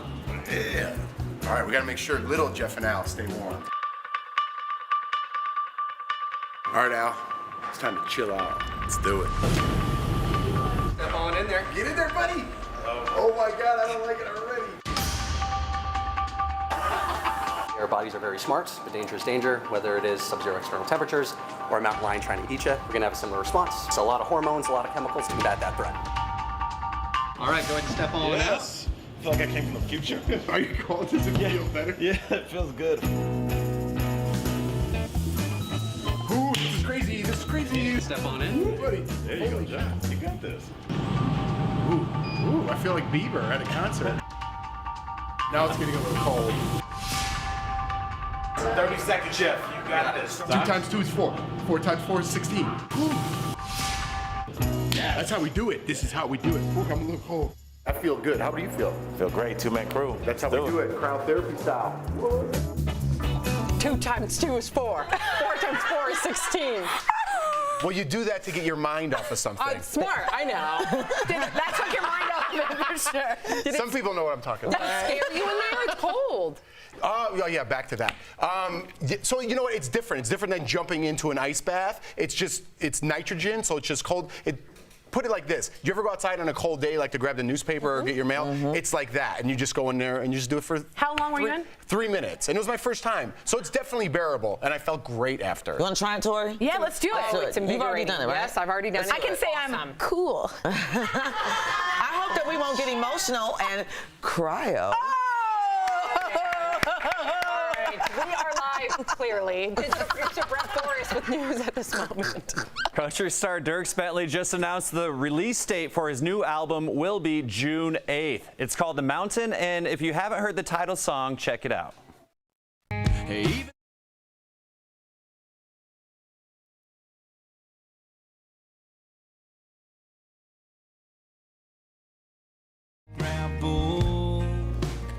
It's his 9th album. Bentley wrote and recorded most of the songs in Telluride, Colorado, which is amazingly beautiful, so the name The Mountain makes sense. The album is available for a pre-order starting tomorrow. His national tour kicks off May 18th in Columbia, Maryland, and hits 40 cities across the U.S. Thank you, Brett. We were dancing and Ebony was laughing. No. Just when I be about to give y'all the Sister Black card, I have to take it right back. Revoke it! Got it. Back in my pocket. Coming up on Daily Blast Live, we're talking to one woman who's stepping up for student safety, the new device she wants installed in schools everywhere. That's next. Start your day the DBL way. Go to our website or Facebook page and subscribe to our free morning newsletter, The Breakfast Blast. It's delivered right to your inbox and it gives you the latest headlines. Subscribe now and be in the know before your first cup of joe. Ladies and gentlemen, Mr. and Mrs., the one, the only, Tori Shulman's parents. So this is Jerry Shulman. This is Judy Shulman.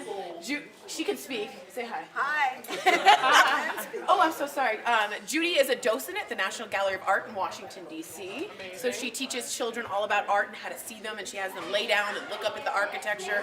And then the right side of my brain is my father, who's an attorney at a very prestigious law firm. So there you see the art and the law, the art and the law, art and the law. And the sense of humor is your grandmother's. Yes, and the sense of humor is neither of these people, but my grandmother, who is very funny and loved to be on camera, but you don't love it, do you? DBL Nation, and I want to know, what's your fondest memory of Tori? And it could be silly too. It could be something like that. It's really funny about her as well. Is it right now? Because I'm making my own Took money. her, she came out of me and went, "Where's my light?" Literally. From the hospital delivery room. The delivery room. Where's the camera? Where's the camera? There you go. Okay. What was your favorite memory? You were about 4. We were In in an active France, school and shooting, you went seconds to can mean the ask difference. You had a treat every day, so it was donnez-moi de bonbon, too sweet. Too sweet means right now. So we'll be. If you have any questions of how I actually came to be, these two people have the answers. So if you want to know, it's also Yom HaShoah today, which is the Holocaust Remembrance Day, and we were going through some of that. We've been to the Holocaust Museum in D.C., which is incredible, and we say we will never forget. Why is that, Mom?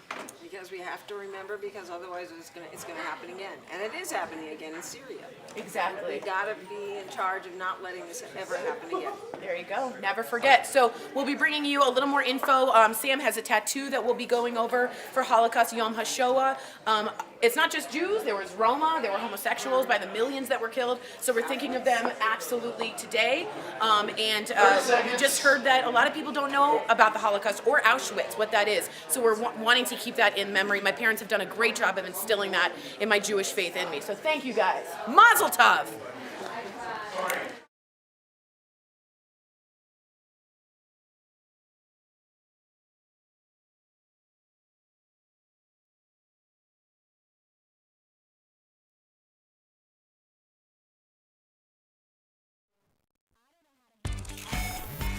At Daily Blast Live, we highlight people stepping up to keep kids safe. And earlier this week, I spoke to a woman introducing groundbreaking technology to schools across America that could keep students safe in a school shooting. Watch.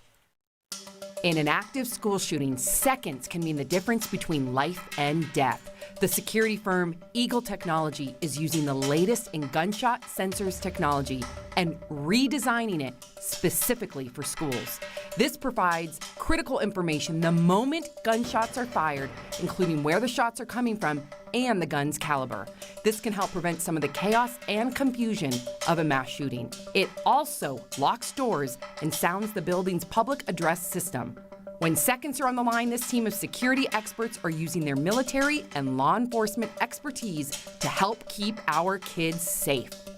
Jennifer Russell, co-owner of Eagle Technology, joins Daily Blast Live now. Thank you so much for talking with us. And as a mother, I'm so grateful for this technology, although I wish we didn't need it. But you've been in the security business for a long time. What inspired you to take up this cause right now? We were pretty traumatized by what happened at Sandy Hook. And the opportunity presented itself that we could take the Department of Energy developed technology and integrate it into building security systems. Absolutely. You say cameras in schools are not the answer. Why? I'm not saying they're not the answer. I think they're part of the answer. And what the Eagle will do is live stream video to law enforcement and security professionals so they have insight into what's going on inside the building. But the system costs as much as $150,000. Are you concerned that many schools simply can't afford it? Well, it's not every system's going to be $150,000. It's there's a range because these sensors are placed inside the building, and depending on the building size will depend on how many sensors that you need. And currently, the system is also being used in a school in New Mexico. What has the feedback been there?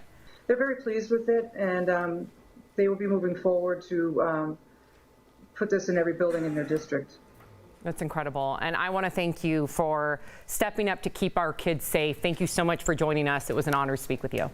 Thank you. We are live. Tracy Gold has a new trending story coming in hot. Some of the biggest hazards in your home could be right under your nose. A new article from Pop Sugar has some things to watch for. First, window treatment cords. Every month, a child dies of strangulation from the strings on the window blinds. Install cordless blinds or secure the strings away from a child's reach. Next, humidifiers. They can breed toxic mold if not cared for properly. Change the water daily and limit use to a few hours a day. Finally, clutter. 800,000 people are hospitalized each year because they fall in their home. Create space between furniture, secure carpets, and organize items in bins and closets to help prevent injury. These are very good things to keep in mind, guys. Wow. They're life-saving. Thank you so much, Tracy. Absolutely. Here at Daily Blast Live, we love your viral videos like this precious pup who sees this dog bowl designed to slow down her eating. Well, a personal challenge, clearly. Get it, girl. Get it, girl. Do your voice. Promotional consideration is brought to you by Behold the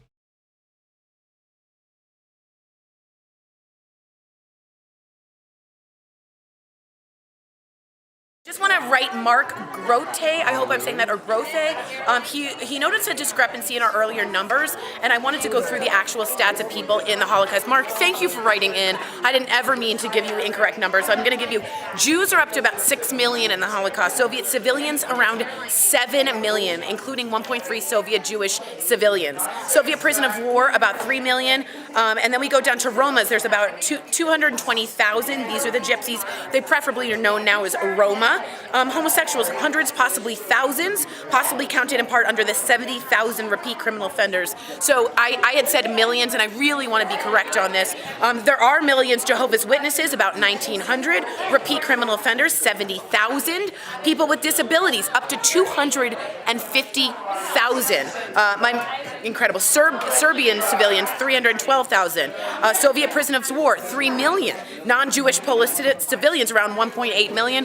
And if you didn't know, Norway protected all of its Jews. They were told to wear a gold star if you're a Jew. Guess what? Every citizen in Norway, including the king, wore a gold star, so they couldn't tell the difference. So I just want to keep it accurate, Mark. We are so appreciative that you wrote in. We want to make sure we're accurate when we give the news. It's just such a shame when people these days don't know the enormity of the Holocaust that I'm trying to give out, but I don't want to be exaggerating, so I really appreciate that, Mark. Thanks, guys.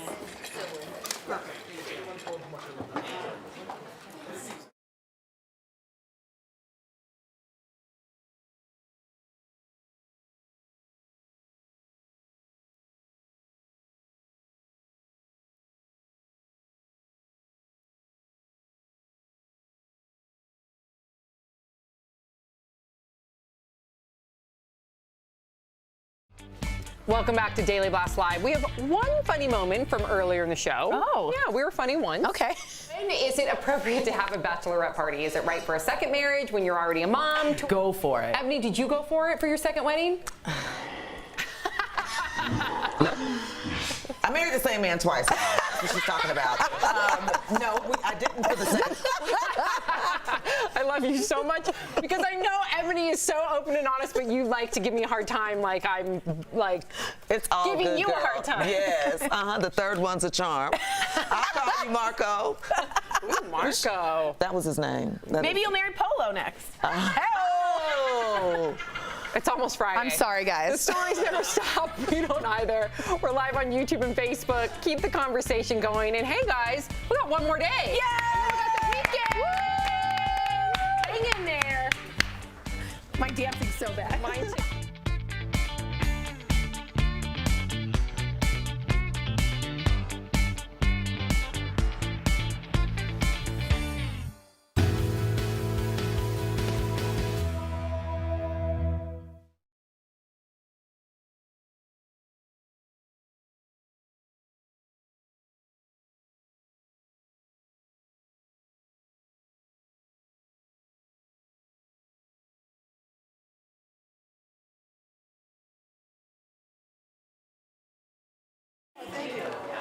Hey guys, just giving you a little background information. I'm smiling a lot because my mom and dad are here, and a lot of you are writing in that my mother and me tend to look alike.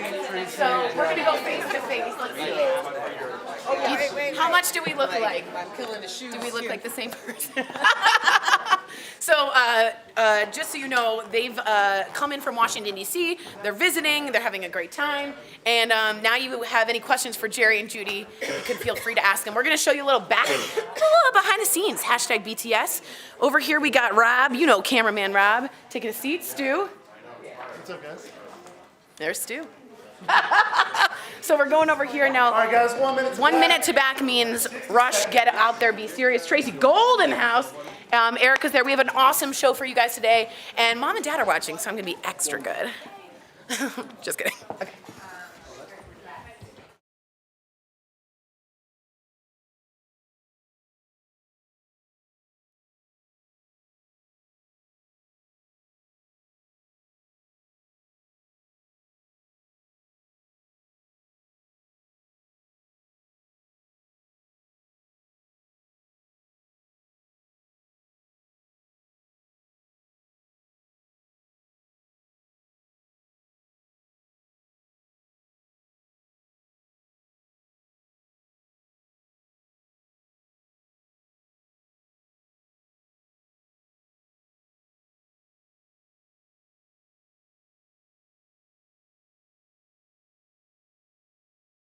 Last Live. Baby daddy drama for Khloe Kardashian. She's allowing Tristan Thompson into the delivery room after he supposedly cheated on her. But should she? Plus, sex assault, bondage, and blackmail. Troubling new allegations surface against a rising star in the Republican Party. And our two-man crew test their limits. All right, Al. It's time to chill out. Let's do it. In cryotherapy chambers, colder than the coldest place on Earth. Daily Blast Live starts right now.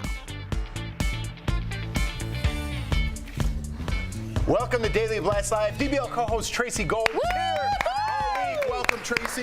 Thank you. Glad to be here. It's been great having you. It's Thank Thursday. you. You still have one more day, right? Yep, one more day. All right. And we finish the week out. This week strong. See the weekend. And our very own Tori Showman's back. Yeah, baby.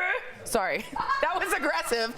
But very importantly, my mom and dad are watching for the first time, so everyone say hi to Mama, Jerry, and Judy. You mean the first time in studio? In studio. No, they have watched me They before. watch all the time. They do. Should we go along with our TV show? Yeah, sorry about that. Okay. Because breaking now, multiple sources reporting Khloe Kardashian has just gave birth to her first child, a baby girl this morning, and that she allowed Tristan Thompson into the delivery room. He's been in hot water since allegations that he cheated on her surfaced. He reportedly got some light boos when he entered the Cleveland Cavaliers game last night. You be the judge. Cavaliers fouls on number 13, Tristan Thompson, his first, team second. At the line for the Knicks with 2 shots, Jared Jack. Yeah, I know arena boos. I worked for an NBA team for 5 seasons, and that is not an arena boo. That's not a boo. That's It not didn't boo. sound like they were booing. No, there was some signs that said "We love Chloe." I saw that. Some yes. scatterings of that. Yeah. Well, I mean, but let's be honest. It's a basketball game. There's sports fans there. They're not so much Kardashian fans, or they don't want to talk about issues, but we do talk about issues here. So let's talk about Tristan Thompson being in that delivery room. Do you think it's the right thing? I want to hear from you guys, being women.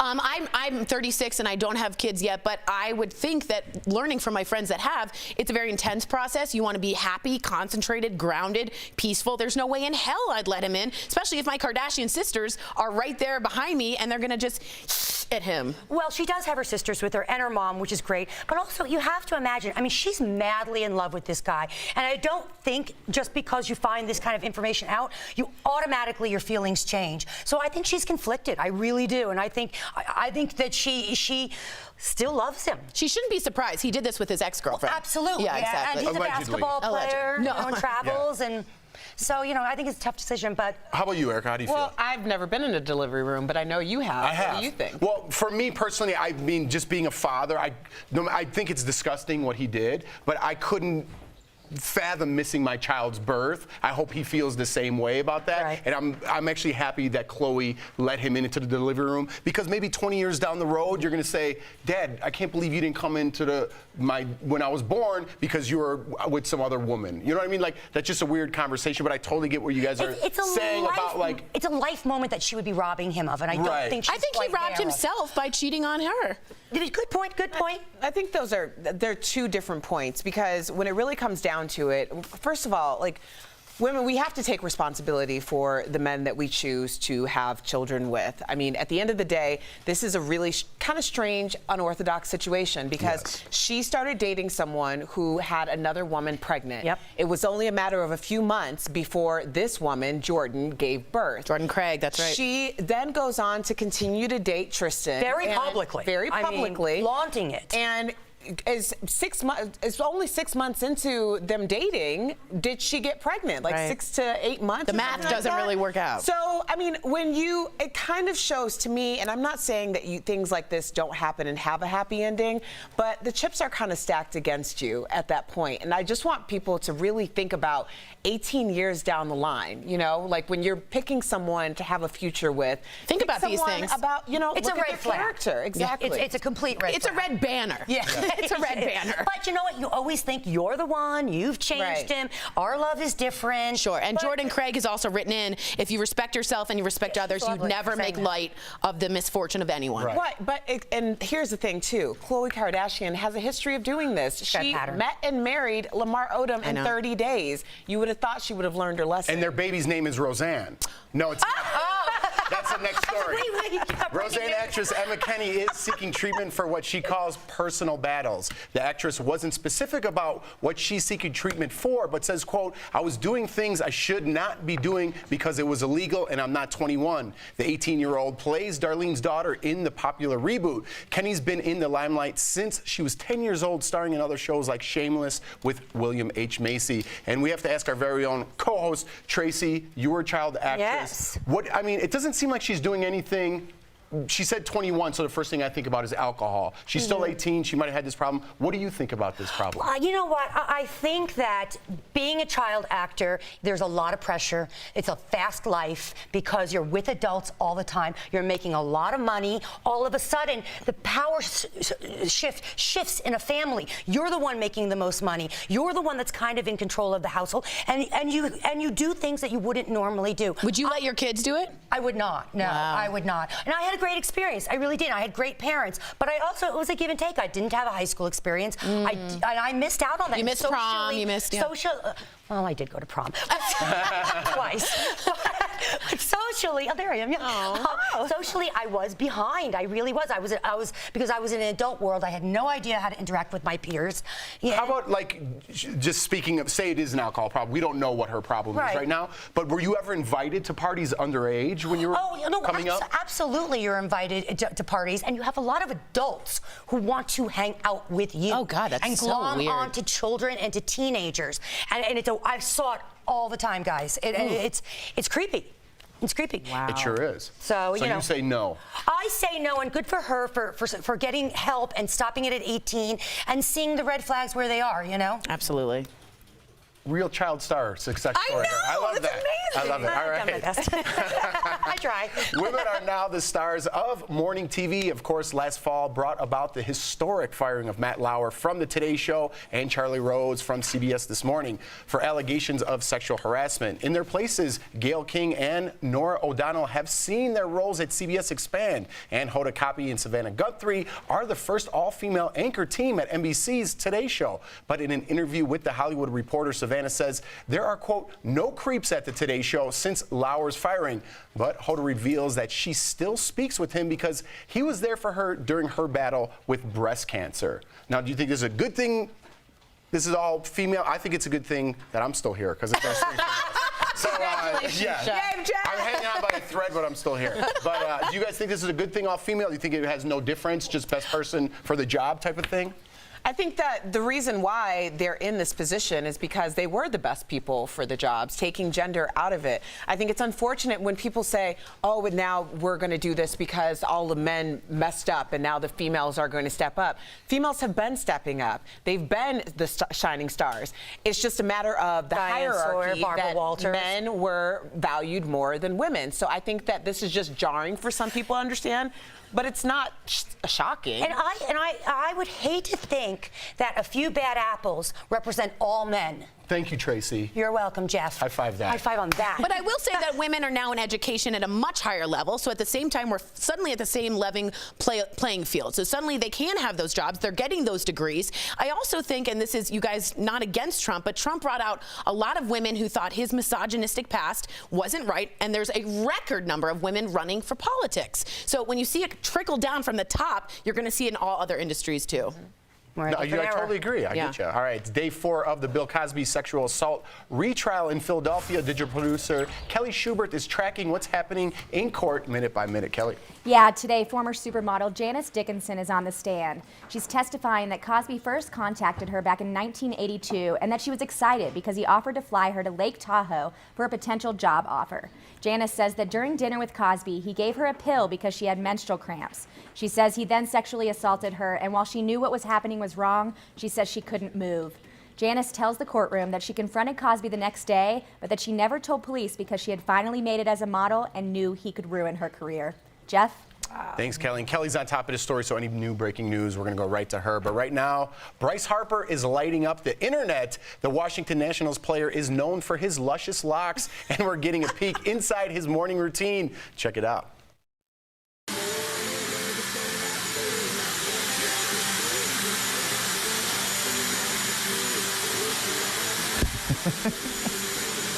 Dude!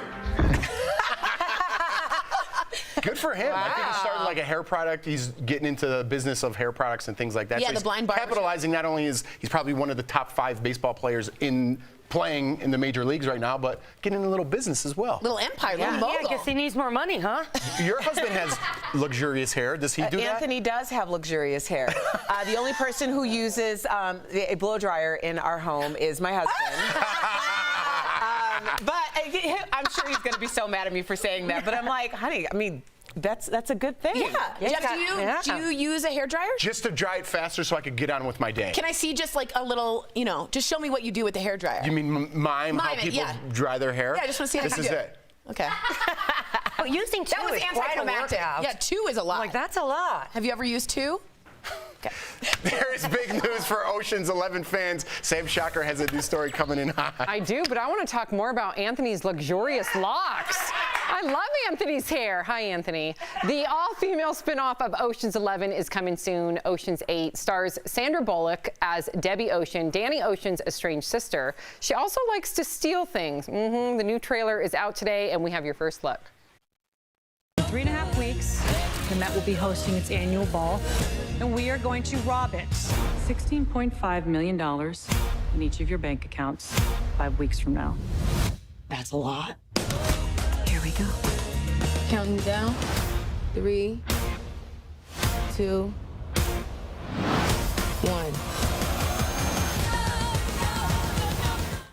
1. Ocean's 8 comes to theaters June 8th. Did she say $65 million?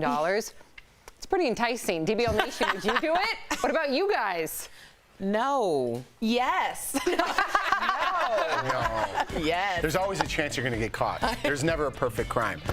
I don't know why I know that. The new sex scandal looms over Missouri's Republican governor. We've got the lurid allegations that include sex, lies, and blackmail. Plus, the accused Florida gunman is now making an unexpected effort to give back. We'll tell you what he wants to do with his big inheritance. And you, the viewer, are our fifth host. Next, we share your comments live on air about a story getting a ton of buzz online. Should pets be allowed in dorm rooms? That's next.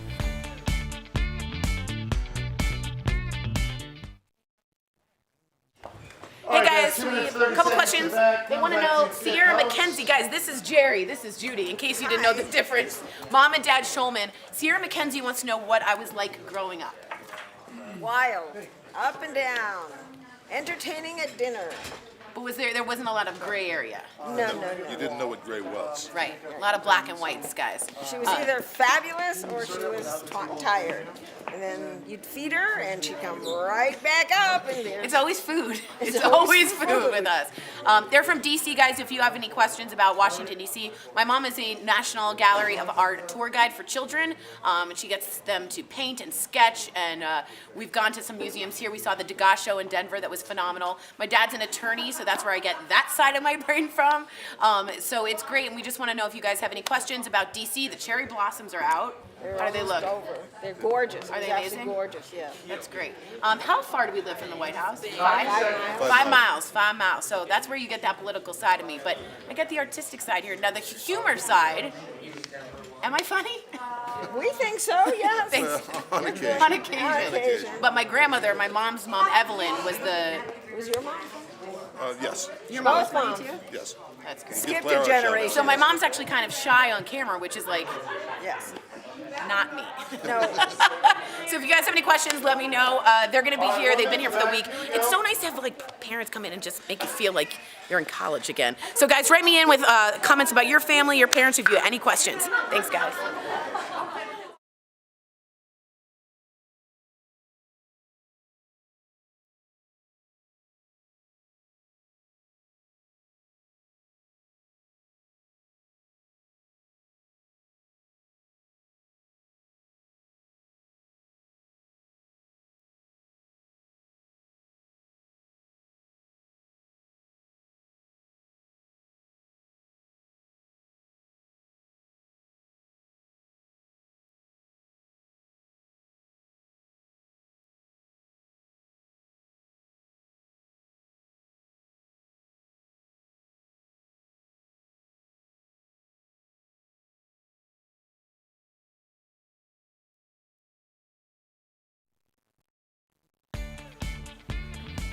Welcome back to Daily Blast Live, the only show that covers trending stories live no matter where you're watching. And it's time for Fifth Host, where your comments are part of the discussion.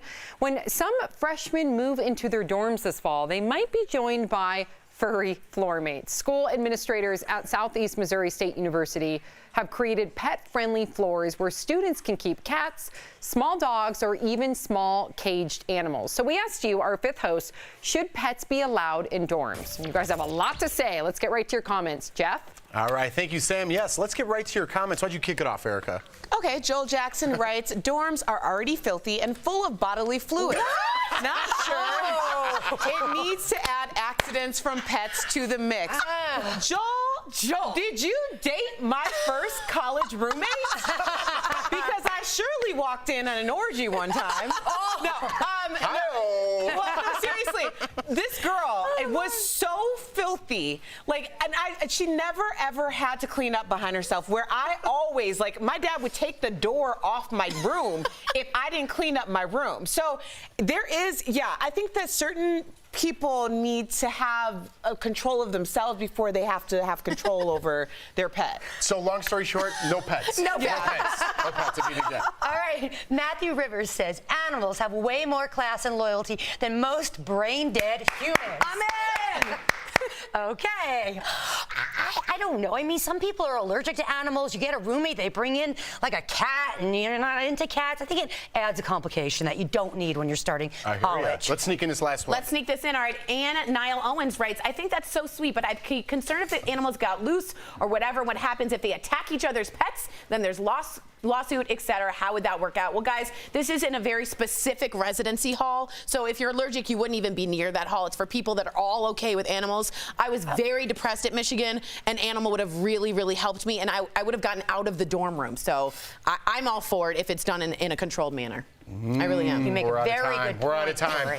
An exciting new makeup collection launches today, and we have our first look at it. Ebony Steele has the details, and they're coming in hot. Yes, one of my most favorite things to talk about. Beauty giant NARS teamed up with fashion brand Erdem to create the highly anticipated Strange Flowers makeup collection, and it hits stores today.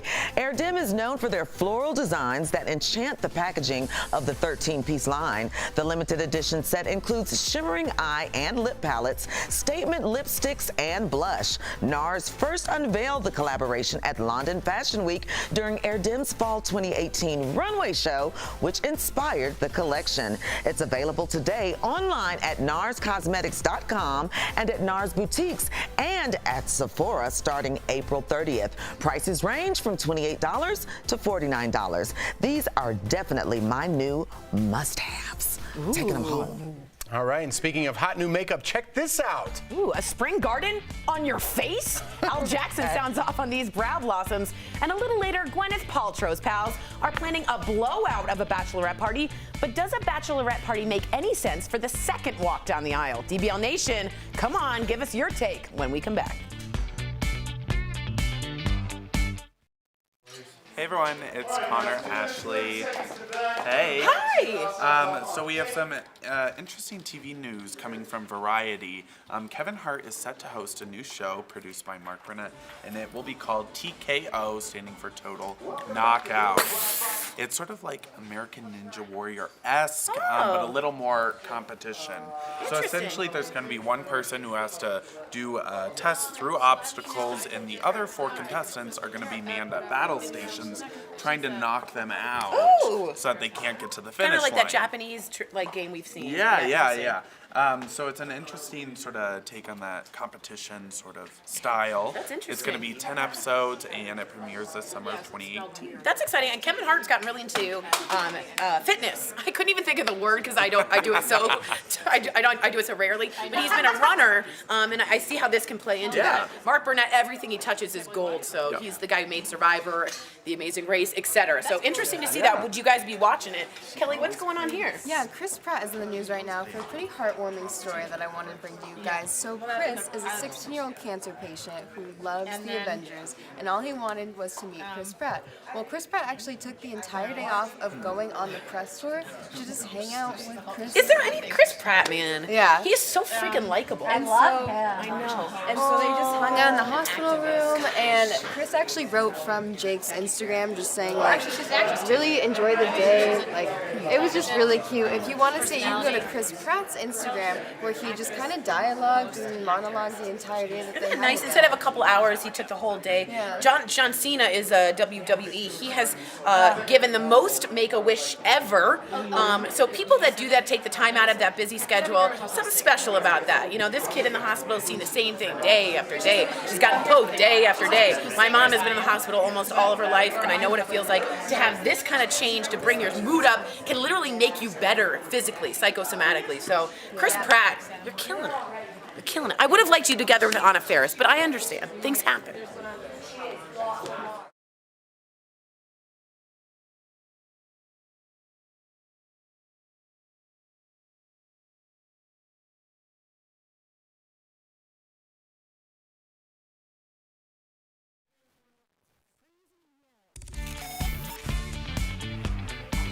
Welcome back to Daily Blast Live. It's time now for everyone's favorite segment, Al Sounds Off, with everyone's favorite comedian, Mr. Al Jackson, where Al goes off on the wildest stories he could find. Happy Thursday, buddy. Yeah, man. Same to you. All right, man. You ready to get after this? Let's do it. Let's do it. All right, yes. Al. Our friend Jen, the body painter, sent us another video. This time, the ladies head to Baltimore's Riverwalk for a little naked yoga. What? Check it out. So today we're going to be painting Allie in some yoga clothes, and then she's going to be doing yoga in public. So, let's get naked. Well, I guess so. I mean, Jeff, I do love yoga. The only thing I love more than yoga is not doing it. I mean, and this is, this is paint. I mean, luckily this isn't hot yoga. This will go from exercise to a crime. You're right, man. You're right. I think this girl did very well. Jen's a friend of the show. When I come to Baltimore, you're going to teach me some downward dog. Let's go to the next one. All right, Al, everybody knows the two sexiest things a man can do is cook and dance. Very true. And you could catch men doing both in Chefs. It's a sizzling kitchen showdown, an interactive comedy show that is now touring. Check it out.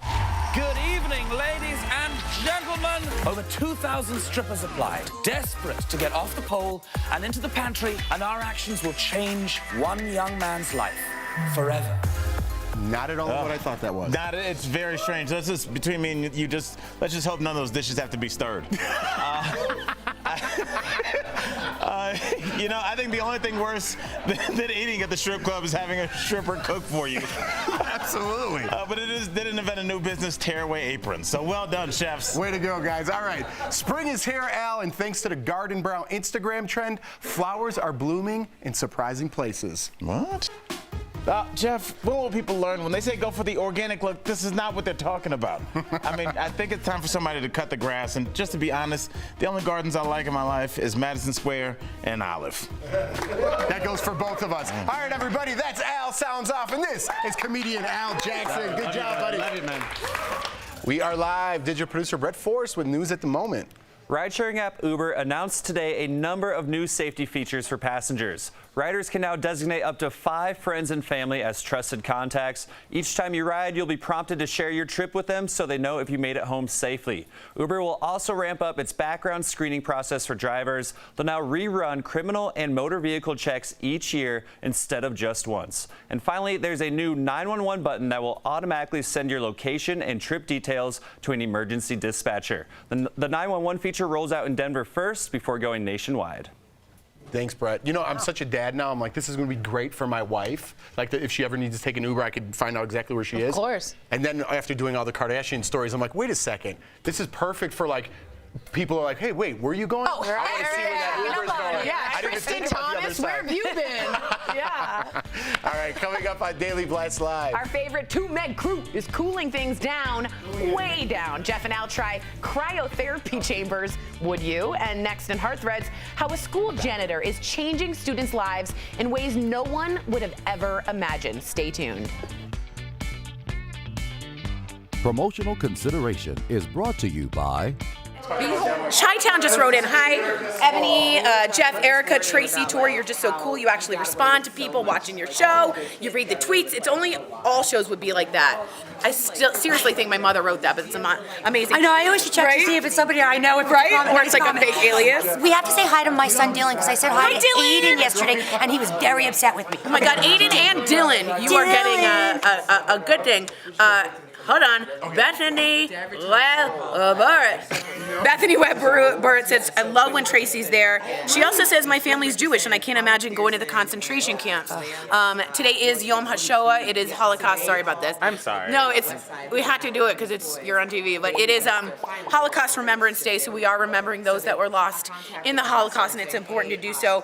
Someone wrote about, here we go. Bethany Blondie wrote, too much perfection expected. This is about kids being in TV stars and stuff like that. Good job to Tracy Gold for staying balanced and raising such a fabulous, normal family and overcoming a rocky childhood due to show business. Now, when you said you had good parents... I had a good childhood. Yeah, I was going to say, when you said you had good parents, what about them made it specifically good for the industry? Well, for the industry, I think what made them good is that they were strict. My mom was extremely strict with us, and we weren't allowed to go to any kind of Hollywood parties. She accompanied us everywhere. We did not live right in Hollywood. We lived like 30 miles out, and so in horse country basically. So I had peace around. Yeah, I had peace. We would drive far out, and I'd be away from it all, and had a very, very normal type childhood when I wasn't on set. But that being said, I did miss out on that high school experience. It's interesting. Yeah. Let us know what you guys think. Thanks.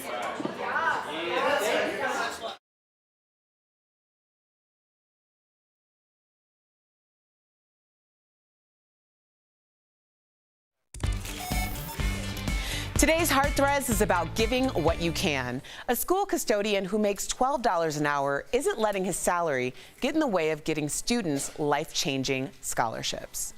This high school custodian used his own money to change the lives of students. George Love says being a custodian in St. Louis made him think differently, seeing the challenges that kids in his community face. It made me say, I'm going to give something back to these kids. I'm going to show them that they are worth it. George decided to fund his own college scholarships while earning less than $12 an hour. He and his wife saved enough to give 4 students $500 each. Just started something new. Like this opportunity right here, I'm going to take it, I'm going to run with it. George is now working to raise $10,000 for future scholarships. He hopes it'll inspire students for the rest of their lives. Them seeing somebody reach out and give from money that I saved that came from the end of a broom and a mop. George. That George, good people. Good people, those George. I love that. All right, coming up on Daily Blast Live. A sex scandal rocks yet another politician. This time, it's Missouri's governor, once a rising star with hopes for the White House. Now, will the shocking details force him to resign? Plus, the accused Florida school shooter's offer. We'll tell you what it is he wants to do with his inheritance. That's coming up next.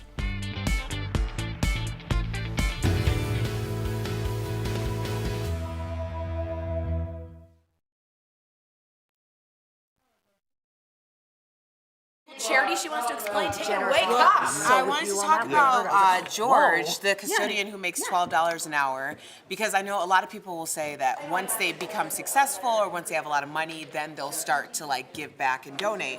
And I just want to just kind of talk about the importance of being able to do what you can.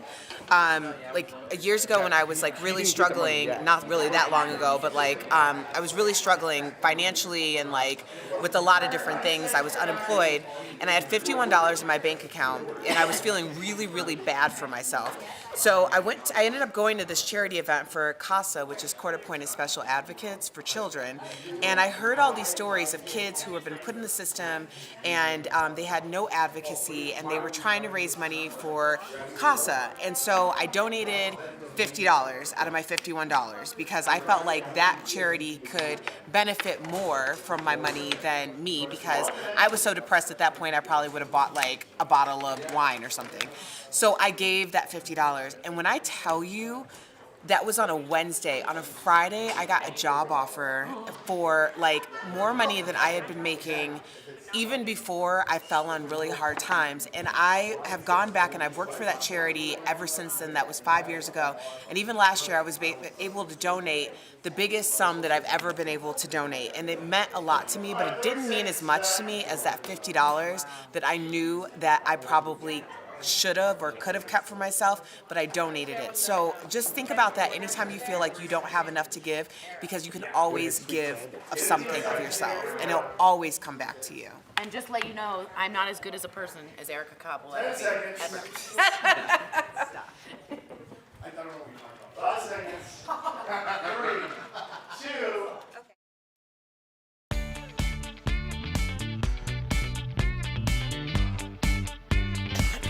Welcome back to Daily Blast Live. Let's get right to it, shall we? Yes. Feel all right, Tracy? I had a You ready to go? call.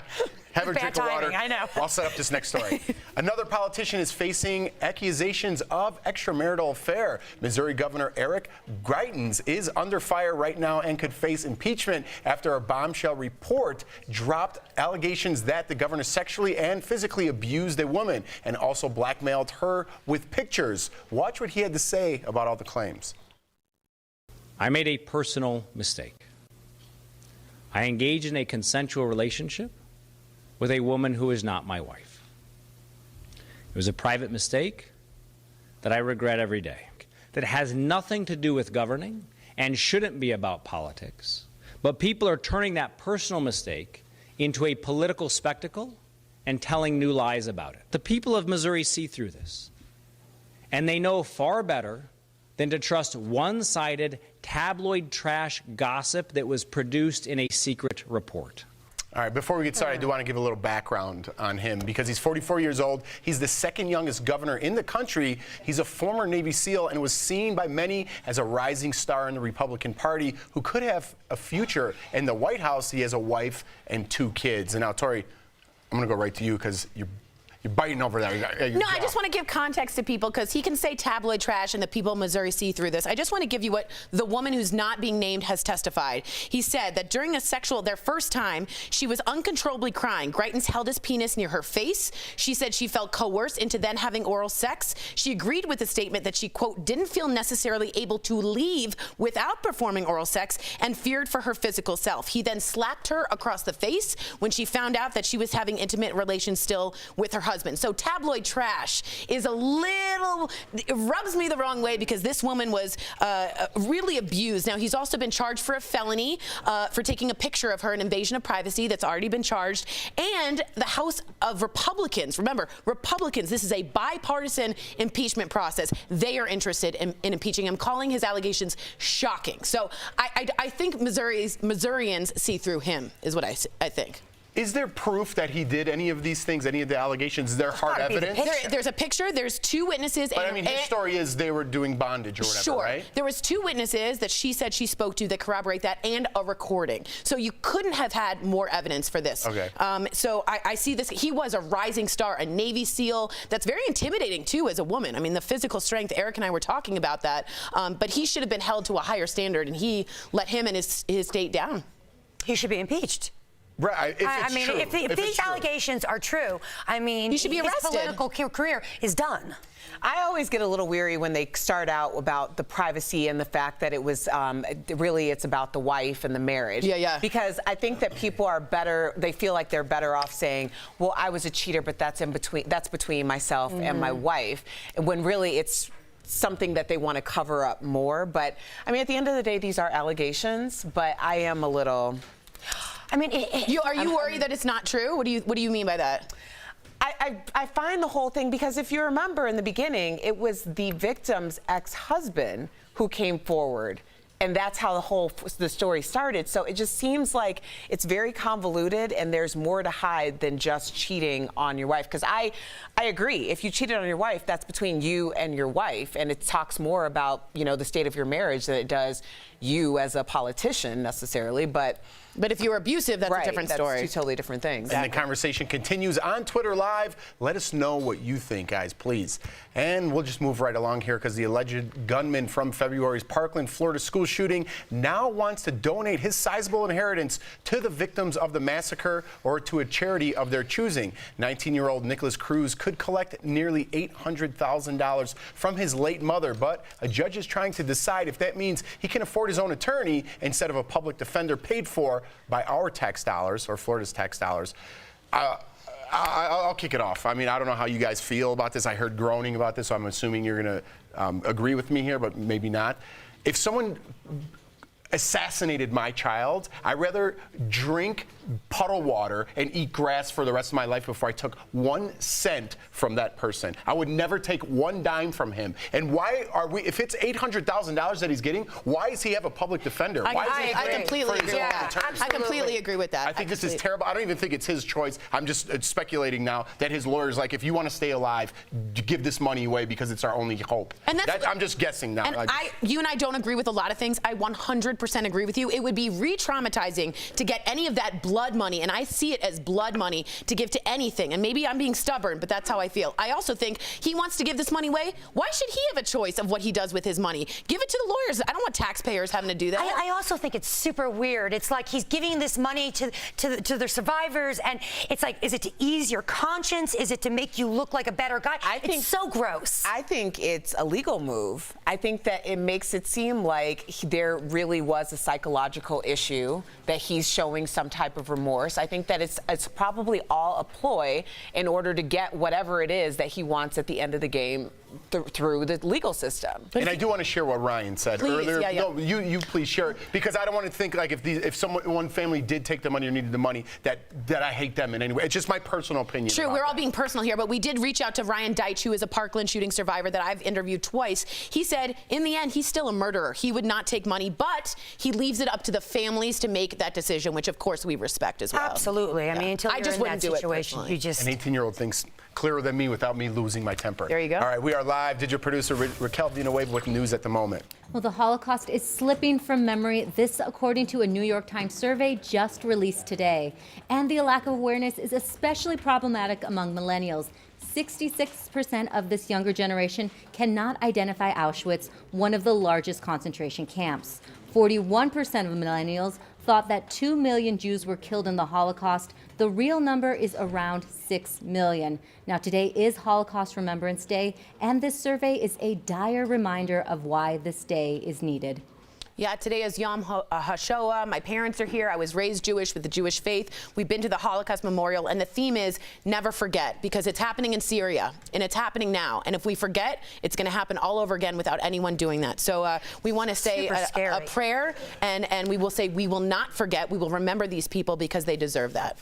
Thank you, Tori. We are live. Did your producer Kelly Schubert with sports news at the moment? Yeah, just into the Daily Blast Live studio, ESPN reports the Seattle Seahawks have postponed a visit with Colin Kaepernick after he wouldn't agree to stop kneeling during the national anthem. He was scheduled to work out with the Seahawks this week. The source says they're still considering Kaepernick and no decisions have been made. Jeff? Interesting. I did read something earlier about Eric Reed. He's a safety for the 49ers. He was cut out of that picture, but he's having trouble finding a team right now. And he said, listen, I'm done with the kneeling. I'm going to do my political agenda somewhere else, but please, I just want to play football right now. And it's just an interesting hard choice to make. It's a hard choice to put it out there, but he just wants to play ball. And Colin, it doesn't seem like Kaepernick's willing to do that. Well, and if Kaepernick isn't willing to do that, then more power to him. And I hope that the people who have utilized this platform and have been behind him continue to support him, because he's going to need that support. I hope he finds a team. Me Sorry, too. Jeff. But do you think Eric Reed is doing a disservice to the cause by saying, listen, I'm not doing it anymore? I think you have to do, it's funny when people start getting wrapped up in a we, because everyone wants to be a part of a we until it personally affects them. You have to do what is personally going to affect and help you and your family. So however that is in terms of demonstration or whatever you want to do in protest, you have to do what's best for you. So if Kaepernick decided that he wasn't going to kneel next season and he was going to go with the team, I would honor that. If he decides that he wants to continue to kneel, I honor that too. Yeah, I totally agree with that. Protests take consequence. You either take it or you don't. Exactly right. All right. This is going to be interesting transition, but Gwyneth Paltrow is getting ready for her second walk down the aisle as the 45-year-old Goop Queen prepares to marry producer Brian Falchuk. And we're hearing reports that her friends are planning a wild bachelorette party. Bachelorette party? I can't say that. So we got to ask, when is it appropriate to have a bachelorette party? Is it right for a second marriage when you're already a mom? Could you just say it one more time? Bachelorette. Okay, cool. Sounds good. Okay, I have a strong opinion on this. I think absolutely go ahead and have a bachelorette party. I remember, I've only been married once, but I've had 4 children. I had a baby shower for each and every child because I celebrated each and every child. And I didn't care if I got people who were like scorning like Abby and giving me weird looks. I'm like, no way.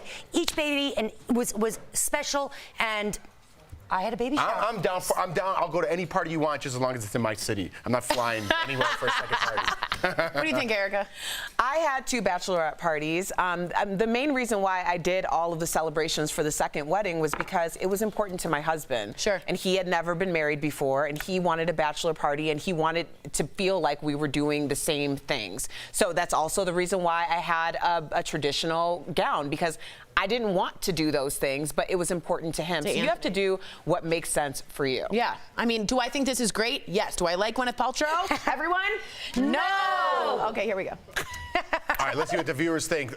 First marriage only and never. Wow, really? Oh, What does it bother you if someone has a great time at a party? These are the same people who act like it's their wedding day when they get to yours. Yeah. All right, now it's time for our top feel-good stories of the day. Sam, you have all the videos that are making DBL Nation smile. I sure do. A heartwarming video of love at first sight from Captain America, Chris Evans himself. He posted this clip of the moment he met his dog Dodger at a local rescue. He writes, "I knew right away that he was coming home with me, so I took this video to always remember our first hello." Oh, that's a real superhero. And another superhero, Hugh Jackman, posted this adorable tribute to his wife of 22 years, writing, quote, "You and the kids are the greatest gift I will ever receive." And then Deadpool star Ryan Reynolds chimed in, posting, "I gave this 3 months tops. I was wrong." Tough crowd. Guess how much Hugh and Deb proved him wrong? Well, clearly a lot. And Walmart hosted a live concert to honor Mason Ramsey. That's Yodel Boy. Let's hear a little.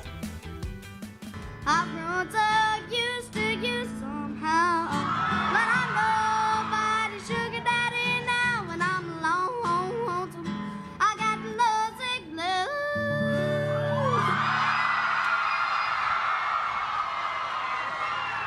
If the good Lord's willing and the creek stone rides, I'll see you all again next time.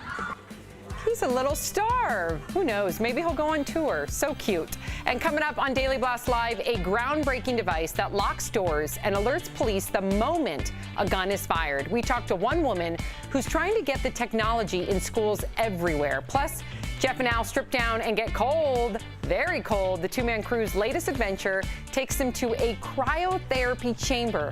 You don't want to miss it. Hey guys, we are here with digital producer Raquel Villanueva. I like this entrance. Did you see today. the wave? There you Thank go. you. What's going on with Very Stan much. Lee? So right now, Stan Lee, he's about 95 years old, and all this week abuse claims have been coming out about elder abuse after money's gone missing. This Hollywood Reporter article claims that millions have been stolen. His daughter doesn't have the best intentions for him. Well, today he came out and said that is absolutely not true, and he wants to take legal action against the people who are saying this. But it does bring up the question, half of these articles say they have evidence that he is being targeted, but then he denies it. So who do you... And also, when you're 95 and if you're getting to be forgetful, like, are you aware so much of what's going on? Well, anyone touches Stan Lee, you have a group of nerds that will come over so quickly and go so crazy. So Stan Lee, we got your back. With great power comes great responsibility, and we take it seriously. We do. So I hope he's right and that these abuse claims are not real, but if not, we're taking over. All right, moving on to the brook, the lovely brook in a cobalt, if you will, a turquoise. C, what's going on with NPH? Yeah, so E! News. Oh, I heard about this. Yeah, they're reporting that Neil Patrick Harris, we all love him, but I guess he's obsessed with Disney's Haunted Mansion. He spent $172,500 on a painting that went up for auction to buy one of these because he's such a super fan. Well, Chris Hardwick also just bought one. Just so you guys know, they stretch because when you go down, it looks like you're dropping. So, I mean, where would you put it? You know where I would put it? The bathroom, because when you get up, then they stretch, and you're like, what was in that water, MPH? Whoa! I feel like that would disturb me in the bathroom, Me too. and I don't need any of that. I like those types of bathroom experiences. I guess. High five. Stretch it out, guys. Stretch it out.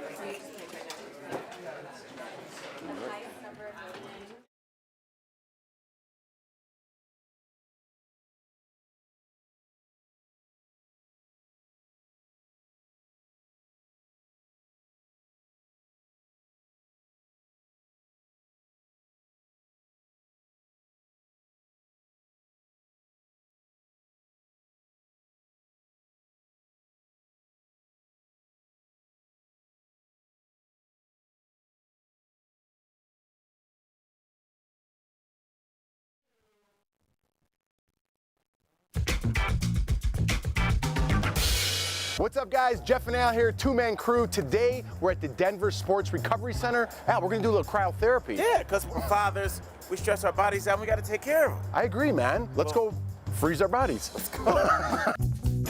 Cryotherapy? Yep. So basically, you're gonna freeze us. That is pretty much the plan. It's nitrogen gas based, gets down to about negative 250, 260. Negative 250, it's cold, but it's worth it. But what exactly are the benefits? So whole body cryotherapy we use for a few different reasons. Sleep, depression, anxiety, joint pain. I suffer from a broken heart from a from high school. Is this gonna help at all? I don't think it'll help you there, I'm sorry. All right. All right, guys, I'm gonna have you throw these on.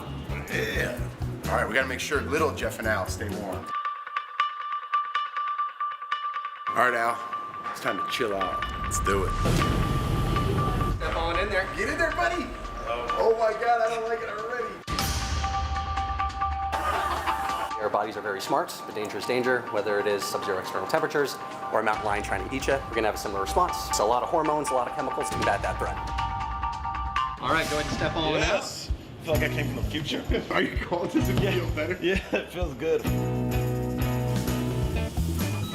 Ooh, this is crazy. This is crazy. Step on in. Ooh, buddy. There you go, Jeff. You got this. Ooh, I feel like Bieber at a concert. Now it's getting a little cold.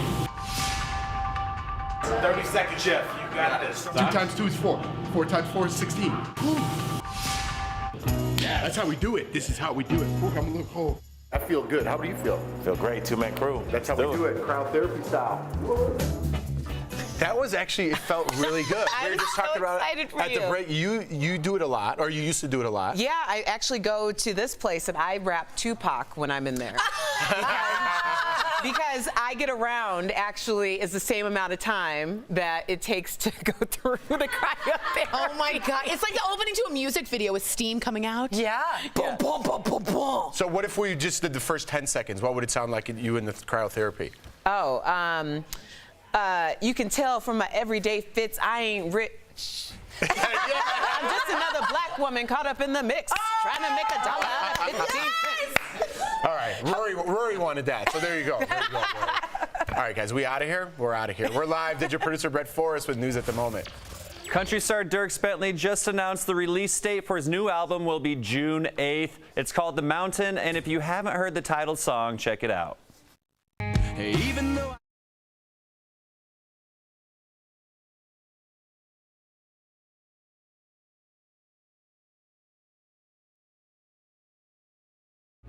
I'm not much of a country guy, but I'm kind of digging that. It's his 9th album. Bentley wrote and recorded most of the songs in Telluride, Colorado, so the name The Mountain makes sense. The album is available for pre-orders starting tomorrow. His national tour kicks off May 18th in Columbia, Maryland, and hits 40 cities across the U.S. I love that guy. Thanks, Brett. Do you? I'm getting drunk on a plane.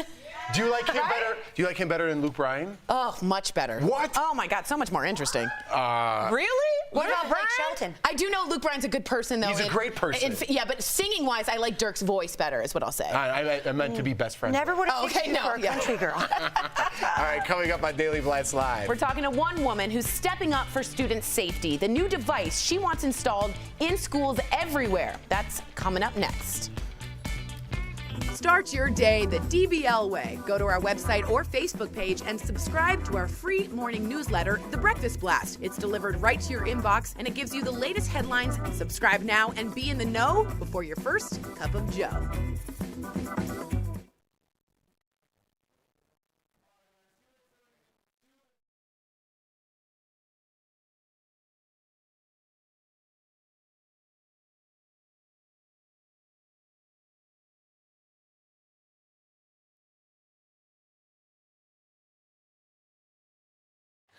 Hey guys, we are here for my favorite part of DBL. It's called Emoji Headline. I already got the first Ladies one. and gentlemen. All right, so it's a headline from today using emojis. Tracy, come on up here. I already got the first okay, one. hold on, let's take it. So Clover minus the verb. Chloe, yeah. Kardashian welcomes baby girl. That was an easy one. I'm bad at that. Didn't even make it up the stairs. Don't- We figured it out. Usually it takes like 5 breaks. That was for us to get incredibly easy. That was incredibly easy. That was really easy. Well, because once you got Chloe, you knew it was about the baby. As soon as you get Chloe, you got the car. Here's the thing. Dash? Nice way to show me dashing. It could have been like Hugh Jackman, like dashing, but this was more helpful. Or it could have been a dash like or a hyphenation. But I appreciate the effort that this took and the lines showing that he's going fast. Oh, we got another one. Okay, good. You didn't have to do the. Why don't you do the thing while we wait again? Dash. Prancer and Dasher. Good thing your parents can't see you now. Okay. That'd be My embarrassing. parents are here again. They're not. I see your mom. Oh, Okay, it here we sounds go. like a Tory one. White House minus house. So we got White Castle White Castle, I know. Blush. Don't tell it, Joe. Makeup at minus makes snow. Wait, hold on. Snowflake. Fake. Snowflake. minus the L. Snowflake. Meat burgers. Hold on. Here we go. Yeah, you're right there.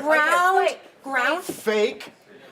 Oh wait. Snow. It's fake. Okay, now so snowflake. It's flake, but minus the L. It's fake meat burgers.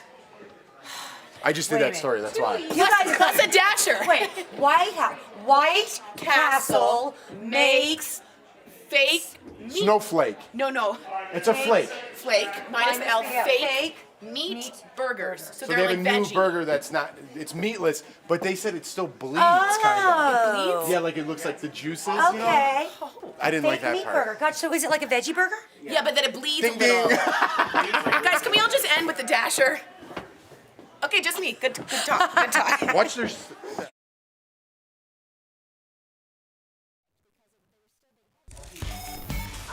At Daily Blast Live, we highlight people stepping up to keep kids safe. And earlier this week, I spoke to a woman introducing groundbreaking technology to schools across America that could keep students safe in a school shooting. In an active school shooting, seconds can mean the difference between life and death. The security firm Eagle Technology is using the latest in gunshot sensors technology and redesigning it specifically for schools. This provides critical information the moment gunshots are fired, including where the shots are coming from and the gun's caliber. This can help prevent some of the chaos and confusion of a mass shooting. It also locks doors and sounds the building's public address system. When seconds are on the line, this team of security experts are using their military and law enforcement expertise to help keep our kids safe. Jennifer Russell, co-owner of Eagle Technology, joins Daily Blast Live now. Thank you so much for talking with us. And as a mother, I'm so grateful for this technology, although I wish we didn't need it. But you've been in the security business for a long time. What inspired you to take up this cause right now? We were pretty traumatized by what happened at Sandy Hook. And the opportunity presented itself that we could take the Department of Energy developed technology and integrate it into building security systems. Absolutely. You say cameras in schools are not the answer. Why? I'm not saying they're not the answer. I think they're part of the answer. And what the Eagle will do is live stream video to law enforcement and security professionals so they have insight into what's going on inside the building. But the system costs as much as $150,000. Are you concerned that many schools simply can't afford it? Well, it's not every system's going to be $150,000. It's there's a range because these sensors are placed inside the building, and depending on the building size will depend on how many sensors that you need. And currently, the system is also being used in a school in New Mexico. What has the feedback been there? They're very pleased with it, and they will be moving forward to put this in every building in their district. That's incredible. And I want to thank you for stepping up to keep our kids safe. Thank you so much for joining us. It was an honor to speak with you. We are live. Ebony Steele has a new trending story coming in hot. Yes, Jeff. Some of the biggest hazards in your home could be right under your nose. A new article from Pop Sugar has some things to watch for. Window treatment cords first. Let's talk about that. Every month, a child dies of strangulation from the strings on window blinds. Install cordless blinds or secure the strings away from a child's reach. Next, humidifiers. They can breed toxic mold if not cared for properly. Change the water daily and limit use to a few hours a day. Finally, we all know about this one, clutter. 800,000 people are hospitalized each year because they fall in their home. Create space between furniture, secure carpets, and organize items in bins and closets to prevent injury. All of these things are good things to keep in mind. Thank you, Ebony. You know what's so weird? Yesterday, I texted Jordan when I saw this story. Lawson, they're playing on the balcony, and he was playing with the blinds. We don't even open them. And he ran out, and it got stuck on his neck. And Jordan, when I got home, Just what Ebony said. Yeah, Jordan goes, hey, you have to put a screw in there. So I'm trying to screw into the cement wall, and finally I just taped it to the top. This was yesterday. Oh my it's God. so bananas. Wow. And I told Jordan that story. She's probably watching right now, and she's like, just Guys, cut it. pay We're going to cut attention. it. Pay Cut the attention. string. Yeah, Absolutely. cut the string. That's right. All right, here at Daily Blast Live, we love your viral videos. Like this precious pup who sees this dog bowl designed to slow down her eating as a personal challenge. You got this, boo. Go get it. Go get it. Go get it. That's like me when I eat. Promotional consideration is brought to you by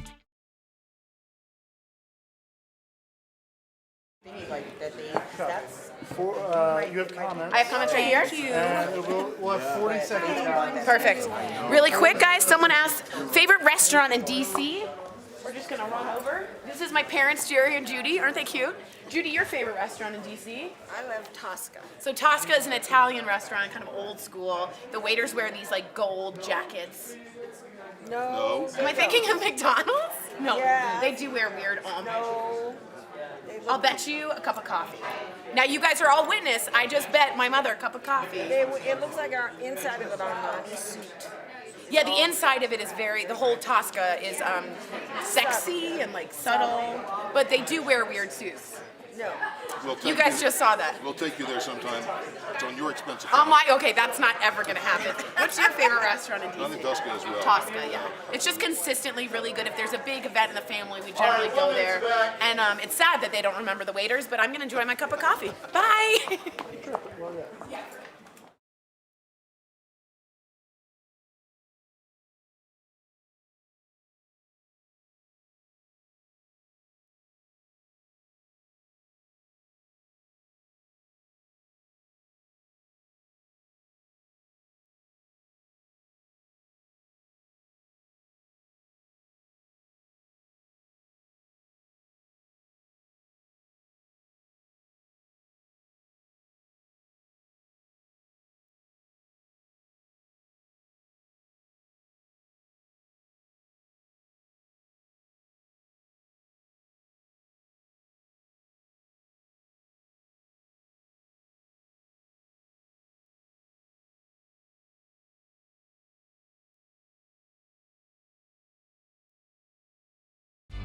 Welcome back to Daily Blast Live. We have no funny moments, guys. No, but we got good 'Cause Tori's comments. back. Okay. That was all for right. your parents. Well, that's great. The ribbing is back, apparently. Yes. All right, Elizabeth Wilson, Tracy, I love when you're in the studio. It's always good to see you. I love your stories. Aw, thank you, Stacey Elizabeth. Sorber says, Tracy Gold, I love seeing you. You do a magnificent job. And finally, Bethany Webb Burrett, I love it when Tracy Gold is here. They had stuff about me, but And I have one too. It says, Erica and Jeff, you did a great job today. Oh, that was great. That's two. All right, guys, this story's never stopped. We don't either. We are live on YouTube and Facebook. Keep the conversation going. We'll see you tomorrow, guys. Yeah, baby. Boot up.